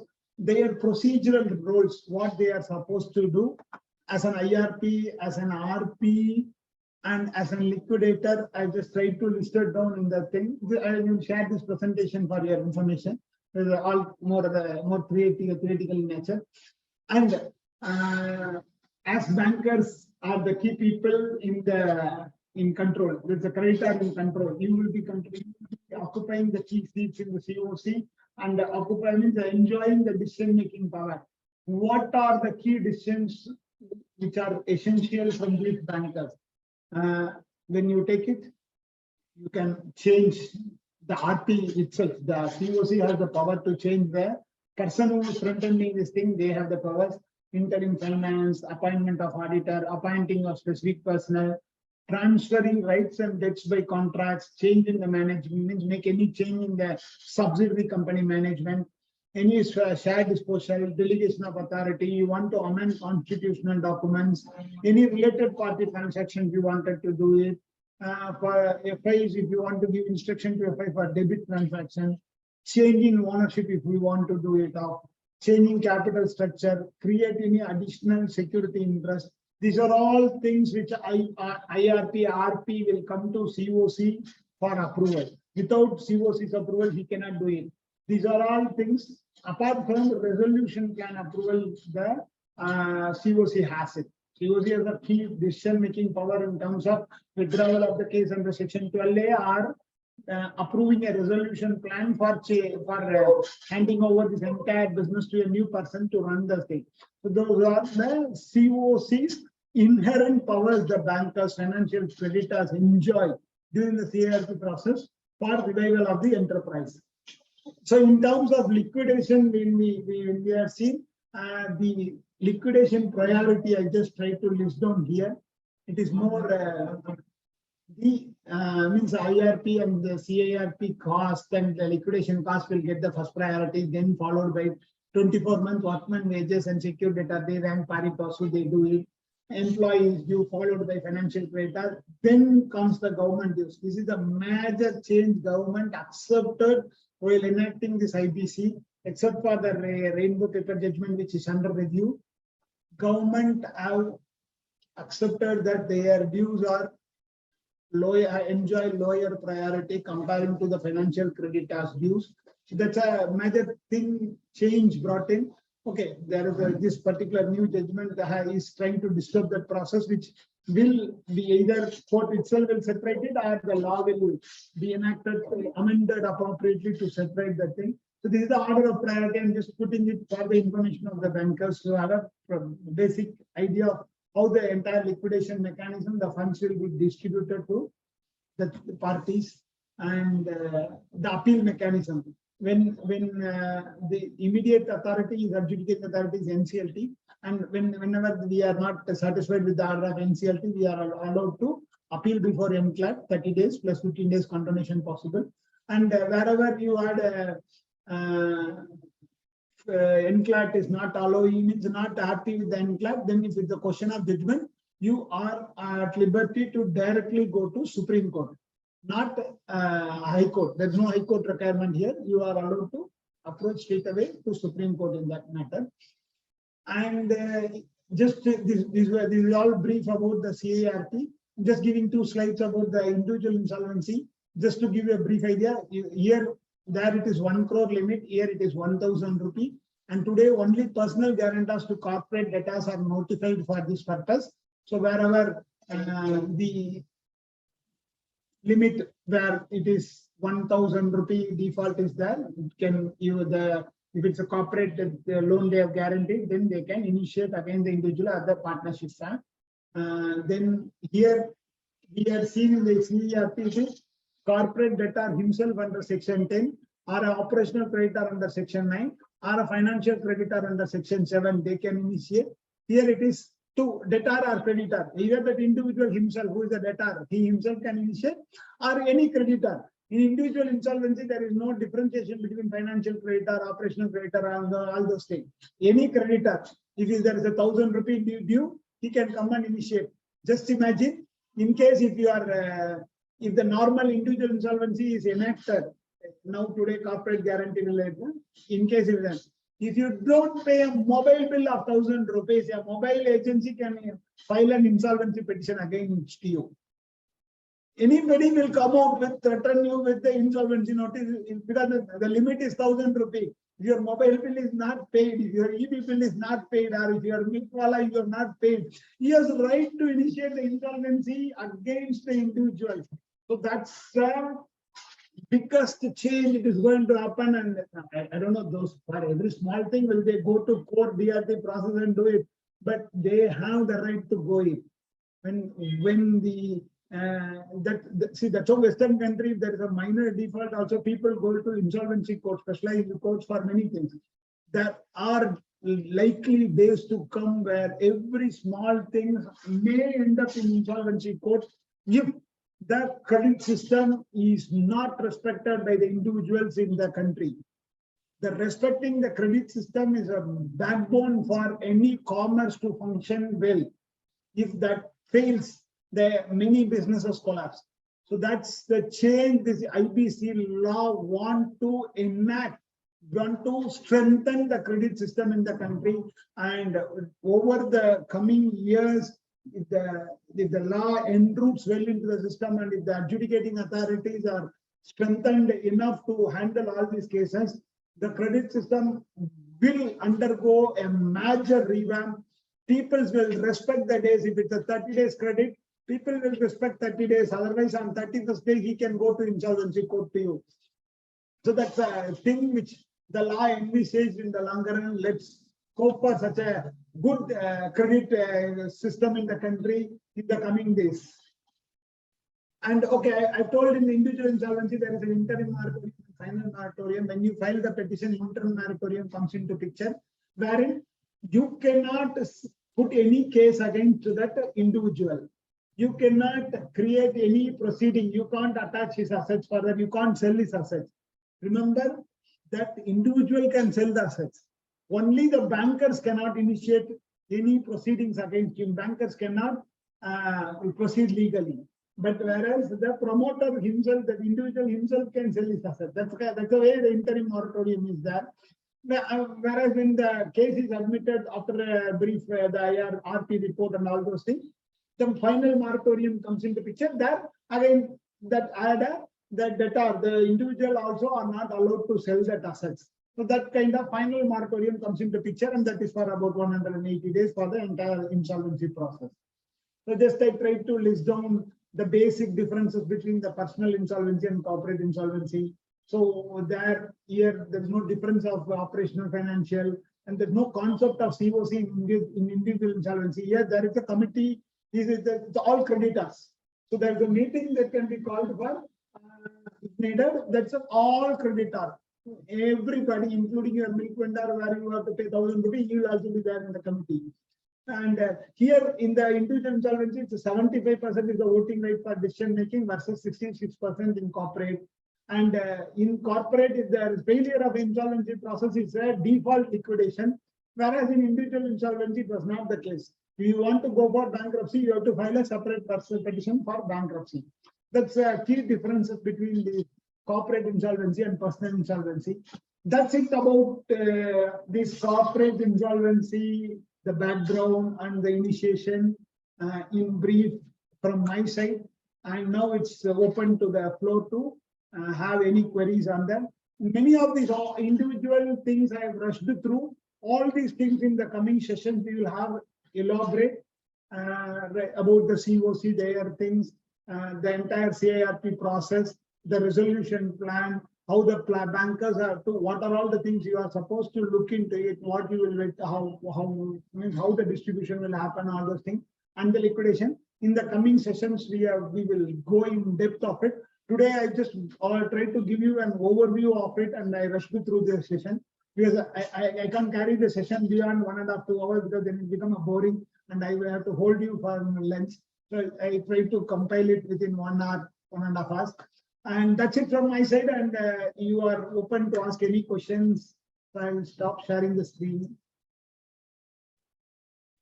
Yes, members.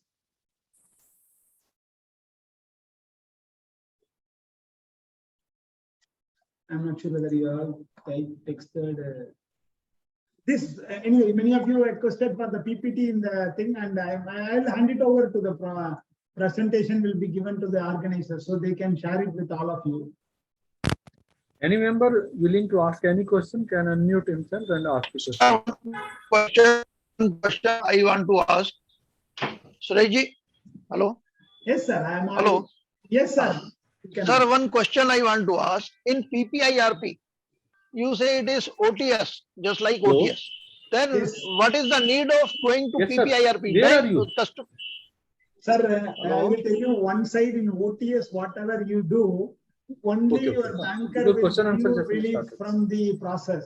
But all the suppliers, other cases pending against OC, taxing authority, everybody will still chase you for all those.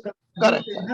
But where if you try to address all the liability through a proper plan, you will get a relief. So OTS Correct. is giving a broader view is pre-package. Correct. That is the Thank you. intention. Thank you. Thank you. I will Yeah. tell you, pre-package is the most important thing. We all have to make it successful. Because many are chartered accountant members are there, company secretary members are there. If we make pre-package successful, many of the ailing business enterprises can revive and come back. So the knowledge of pre-package is not spread in the market. The role of the chartered accountants, company secretary and cost accountant are very crucial in making this pre-package publicized among the clientele. Whoever is ailing or financially distressed in the thing, they can come out with this option and they can negotiate with the bankers for an approval and they can try to revive it up. I'll tell you, this pre-package is the most undersold in the market.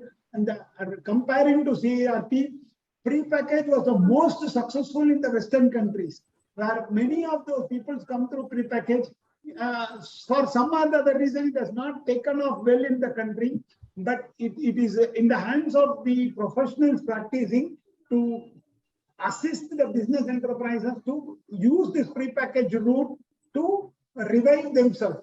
When they come for any kind of advice, suggestions of somehow to come out of distress, please evaluate how we can make use of this pre-package and help him to revive his enterprise. That's a thing which we all can play a bigger role in that.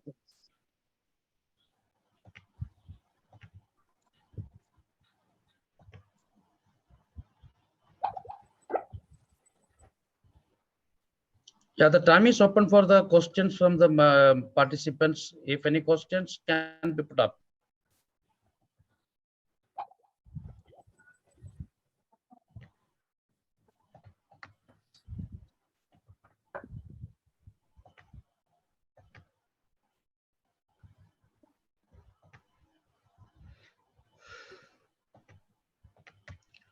Yes, Santan Lakshmi madam, you are not audible. I think you have to make something. You are not audible to us. You may write in the chat box, Santana Lakshmi. Sir, Not audible, madam. Yeah. Maybe you type it in the chat box. We will see it in the chat box. sir, can you throw some light on application by home buyers in real estate company? Sir, okay, originally when the home buyers individually they were allowed to file, so many cases was filed, many things has come in the process. But given hundreds of houses sold unnecessarily, one buyer is coming and the entire process, that became a big talking across the nation.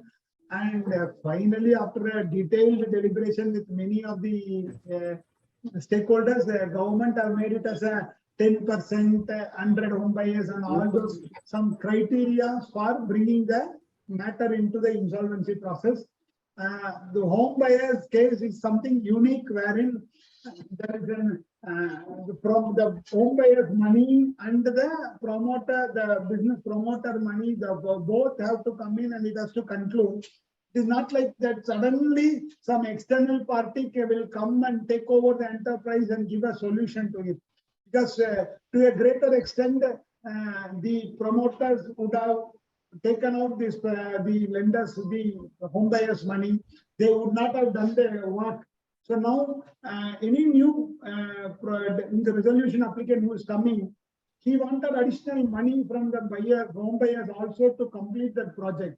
So actually, for making that entire home buyers case to a successful, it is going to be a cost, additional cost in the hands of home buyers also to a greater extent in the long run, because of the complex nature of the transaction, wherein some of the home buyers would have paid high, some of them would not have not paid, some plants might not have been sold, where the realization cannot be higher when compared with the others. So the scenarios are quite challenging. And when it comes, okay, when the matter comes to you, when if you are asked to take up a home buyer case, it will be a quite challenging thing. But I will tell you, especially in the Bombay side and all those things, where in a home buyer case where the cooperative society of the home buyers are also part of the entire process.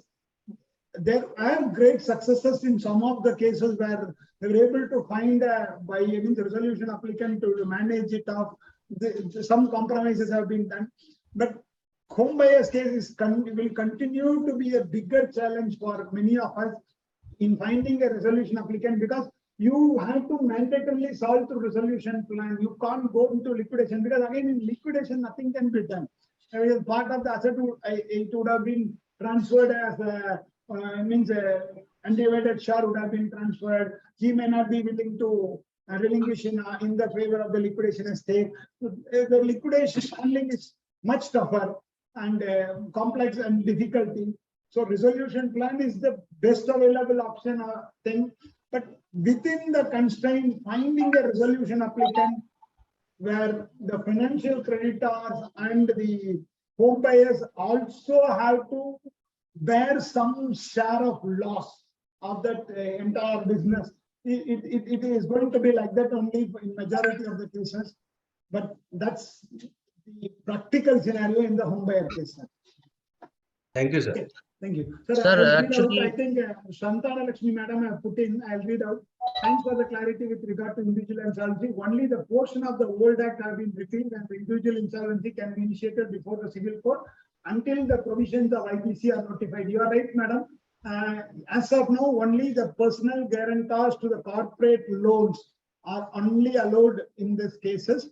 All other insolvency of individual matters, you still have to go through the entire provincial insolvency old code only, and you have to do it off. That's the current reality.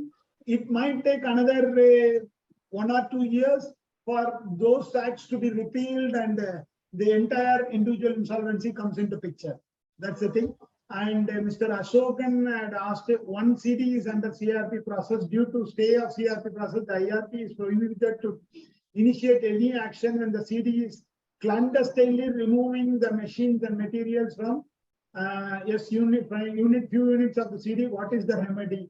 If you are having any information or some recordical evidences of those details, please report it to the adjudicating authority, because or if you are not doing it, just ask the financial creditor or the person who is the applicant on that matter to report it to the adjudicating authority or to the appellate authorities or wherever it is with the evidences and get a direction from them appropriately.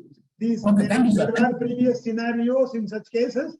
Adjudicating authorities have given directions. If required, they can even give for direction to the local administration for protection of the assets. Police protection are required. So just try to put it before the adjudicating authority or appellate authority with evidences of such removal. You will get direction in that matter. And there's another question from Sandhana Lakshmi Madam.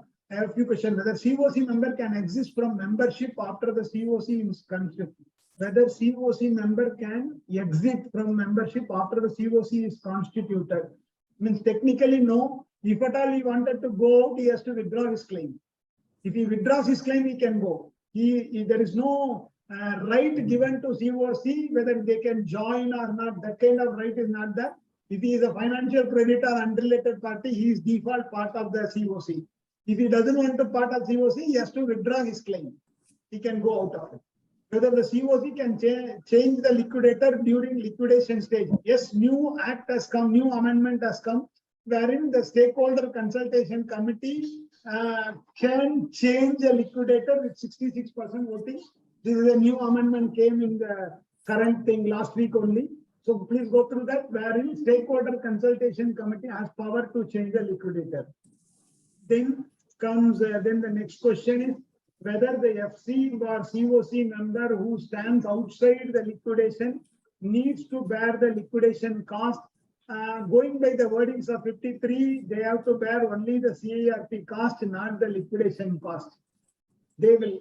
So in the first 6 months, when they try to sell the asset, they will reimburse you only the CIRP cost. They are standing outside of the liquidation estate, so they are not legally bound to reimburse the liquidation cost. That is there. And but when you identify the asset for them and when what you are going to give it to them, demarket and give it, that cost you can recover it from them. But otherwise, the general liquidation cost, they are not bound to share.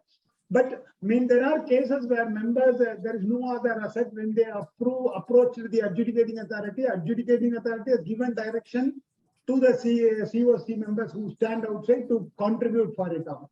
When there is no asset, there were instances they have asked to pay liquidator fee, that liquidation publication cost, but these are all exceptions. Under law, there is nothing like that.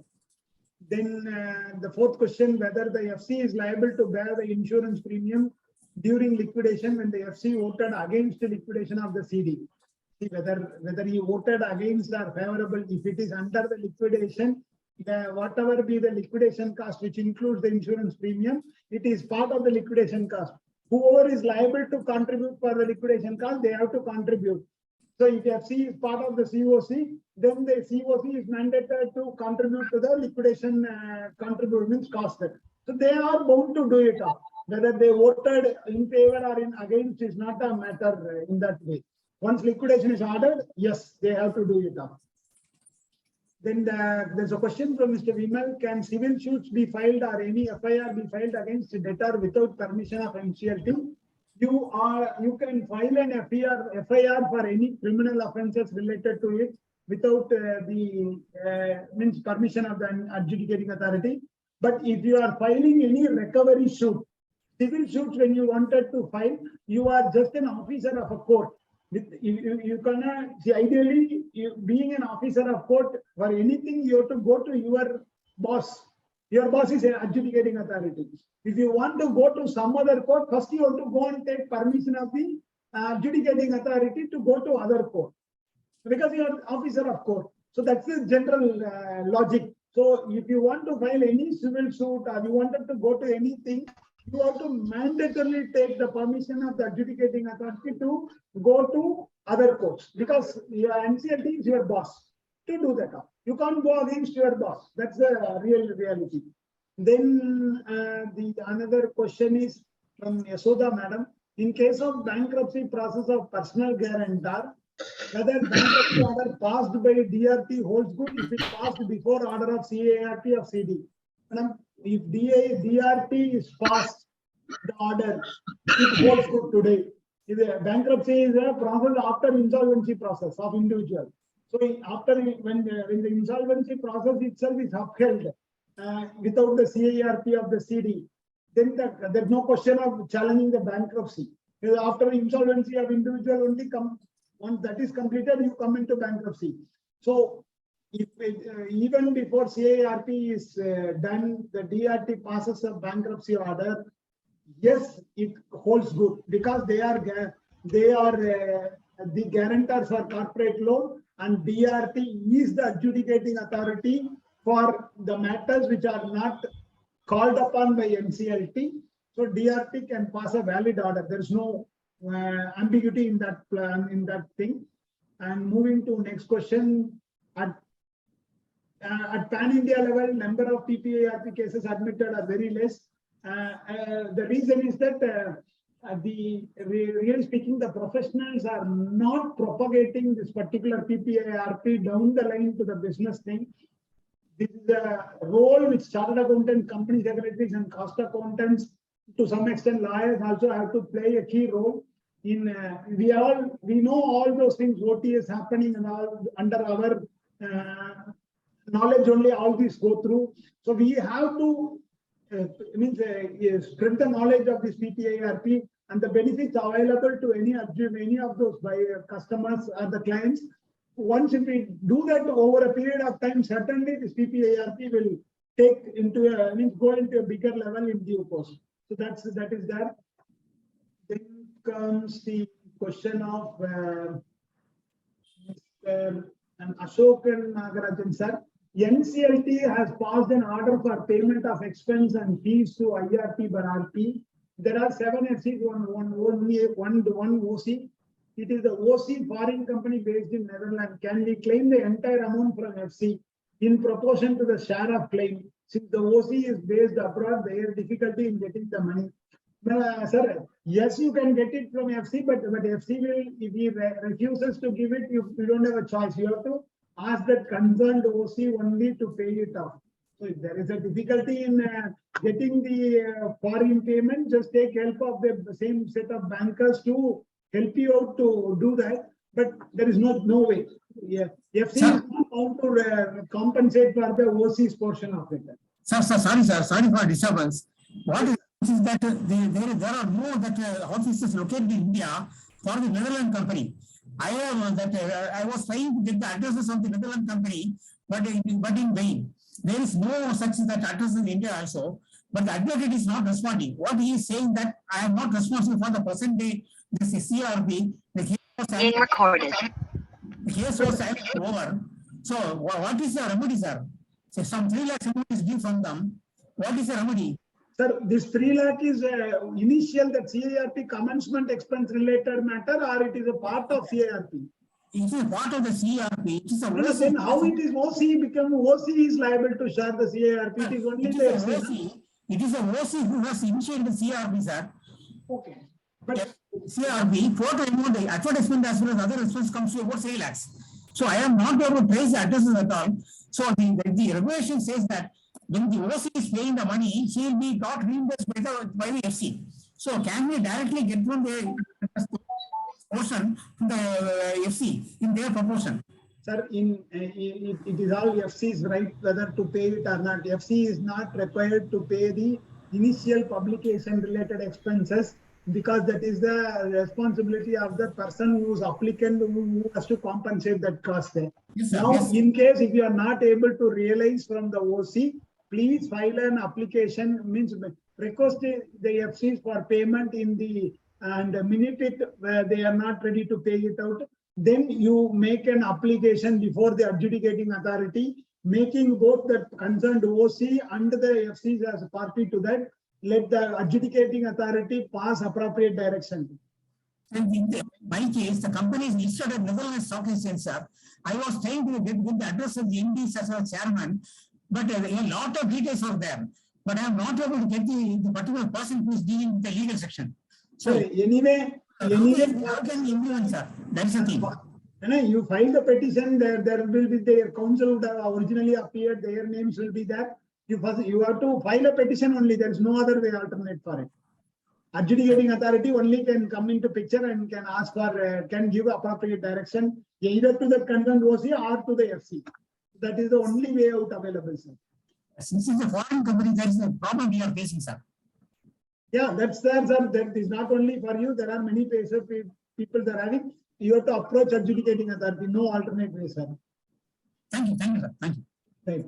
And I think Shudha Madam said the matter was challenged in High Court. Okay, Madam, whether it is in High Court or whether DRP has power, then let the High Court pass it up. We will see. High Court will anyway, it will have to dismiss that case because DRP has a power to do it up. That somebody, you see that you are properly representing in High Court to get that case quashed. Mr. Davinder Singh Gandhi sir has asked, can a corporate guarantor file an application under section 94 with NCLT even if CERP application of the CD not filed? Sir, ideally, this jurisdiction issue is still going. In my personal opinion, if the CERP is not going in NCLT, you are supposed to go to DRP. That is the correct jurisdiction for the individual insolvency related matter. If it is can a corporate guarantor file an application under section 94 means it's individual insolvency. So that's why I am giving that. But if it's a corporate guarantor claim for a corporate loan, then it is not section 95. You can go under section 7 or 9. You can initiate under NCLT. Whether or not the main company is under insolvency, this corporate guarantor can again initiate because the guarantee is that will work separately also, not with the main loan. That there are a lot of clarities are available and many cases are admitted. So if it's a pure corporate guarantee, you can go to NCLT. But if this guarantee is personal guarantor for a corporate loan under 94, in my opinion, the jurisdiction is DRT because there is no pending matter in NCLT to do it. But there are contradicting judgments already in place, and gradually the apex court only has to decide on that matter. The last question, IP Sanjay Shah. Sir, is there any clarification by IBBA regarding empowerment to civil court to take up bankruptcy case until IBC provisions notified for bankruptcy matters? Sir, as of now, before up to that notification of that individual insolvency thing, civil courts only are having power because the Provincial Insolvency Act has given the jurisdiction to civil courts to handle it out. So because that old law is still not repealed, those individual insolvencies which are not backed with the corporate guarantee element, corporate loans, you are still allowed to go under Provincial Insolvency Act or Presidency Insolvency Act to the local court, civil courts. Still that act is valid and the courts have the power. Yeah, sir, dear participant, sir, see, we are originally planned for a session of 1.5 hours. It's almost 2 hours now. Maximum 2 more questions can be taken, then we can, I think, considering the time, and also we should wind up.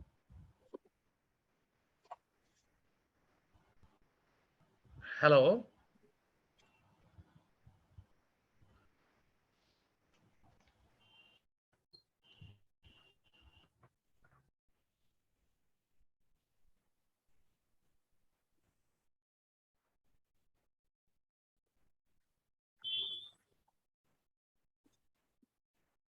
Recorded. Yeah, I don't know. My voice was audible to you. Audible, sir, Originally, we audible. planned the meeting for 1.5 hours. Now it is almost 2 hours. Yeah, 1 or 2 questions can be maximum taken it up. And this session is not an end. This is starting of first session out of 6 sessions, right? We can keep on discussing more things and more things going forward and in the other sessions.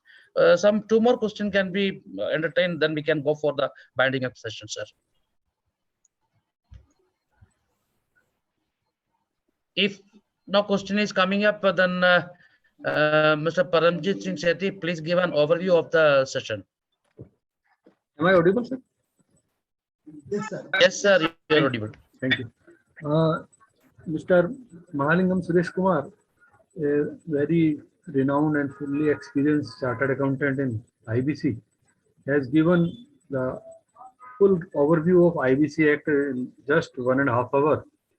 He has very well enlightened the member about the IBC background, why IBC code was required and how it is changing, what change is done and how it is changed, its limit from 1 lakh to 1 crore, and how we can go for voluntary liquidation, etc. Then he enlightened about CIRP and how COC is a supreme power, has got the powers of not only board of directors but also shareholders. It also gives it is the backbone of entire CIRP process to take any decision. So the commercial wisdom play a very key role for the COC. In this way, he has given the entire CIRP process in brief to the members so that we can get an overview of entire CIRPC. He also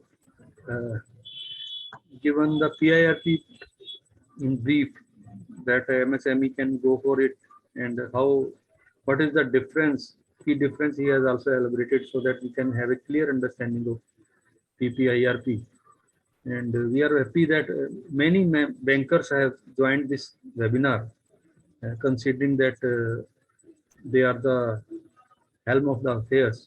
So bankers' role is very crucial in this IBC. So we have started this series of knowledge sharing, particularly for bankers and insolvency professional, particularly for those who has not even started any case in CIRP. So today again our registration was almost more than 100, and we are live. We was live on YouTube also. More than 15 members joined in live session also. This is due to this good subject and the great speaker, Mr. Mahalingam Suresh Kumar. And he has also given the response to the queries of all the members. And his delivery throughout the session was very energetic. As he started in the beginning, he was in the end also he was on the same form. So we can have such a great speaker with us. We should have take the full advantage of such experienced great speaker with us. So he will be with us in coming, I think, 5-6 sessions. So we can have a full knowledge of his practical experience. We should get benefit. So I request members to please, we will communicate with them as and when the new session of Mr. Mahalingam Suresh Kumar will be with us. And he has very kindly consented to give us full idea and practical knowledge sharing of IBC. So members, please join us in the coming sessions also. And please subscribe to our YouTube channel. And this video version will be also available on YouTube. You can go there, view this video and like it, so that we can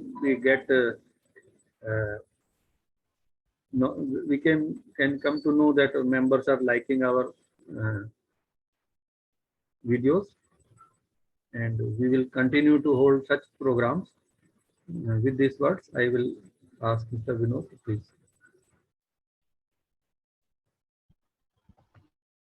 Vinodji, I think Vinodji. Yeah. Am I audible? Yes, sir. Yes, sir. CD connectivity is not good. Yeah. Anyway, thanks for everything. And this is the time we are inviting Mr. Vimal Kumar, our promoter, is to give a vote of thanks. Mr. Vimal Kumar. Yeah. Please Mr. unmute. Kumar. Please unmute yourself. Vimalji, please unmute. Yes. Good afternoon. I am Vimal Kumar, promoter of PIPPL. This I recollect when we were together in 50 hours training program, Mr. Vinod Kumar mooted the idea of floating a company where large number of IPs and professionals will be associated. He told that he was already having so many assignments, but still he wanted to help fellow professionals. So I was very happy and told, yes, we should go ahead. So now we see that this is coming up, and I feel this will be going to be a huge, largest association of India with the help of all the esteemed members. I thank you, Mr. Suresh Kumarji, for imparting us in-depth knowledge of IBC background and initiation of CRP. He is having very good knowledge, very deep knowledge of IBC. I thank all the bankers who have participated and watched this knowledge series. Apart from thanking all the members of PIPPL who have made it a huge success, I particularly thank Mr. Vinod Kumar, Mr. Pranik, Mr. P.S. Sethi, Mr. Pradeep Kaushik, Podarji for making it a huge success. I assure that such type of, this is a beginning and many more knowledge series will take. Unmute. Thank you very much. Vinodji. Hello.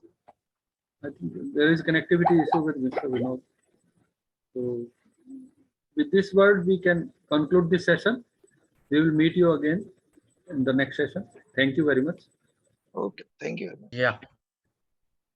Thank you. Thank you.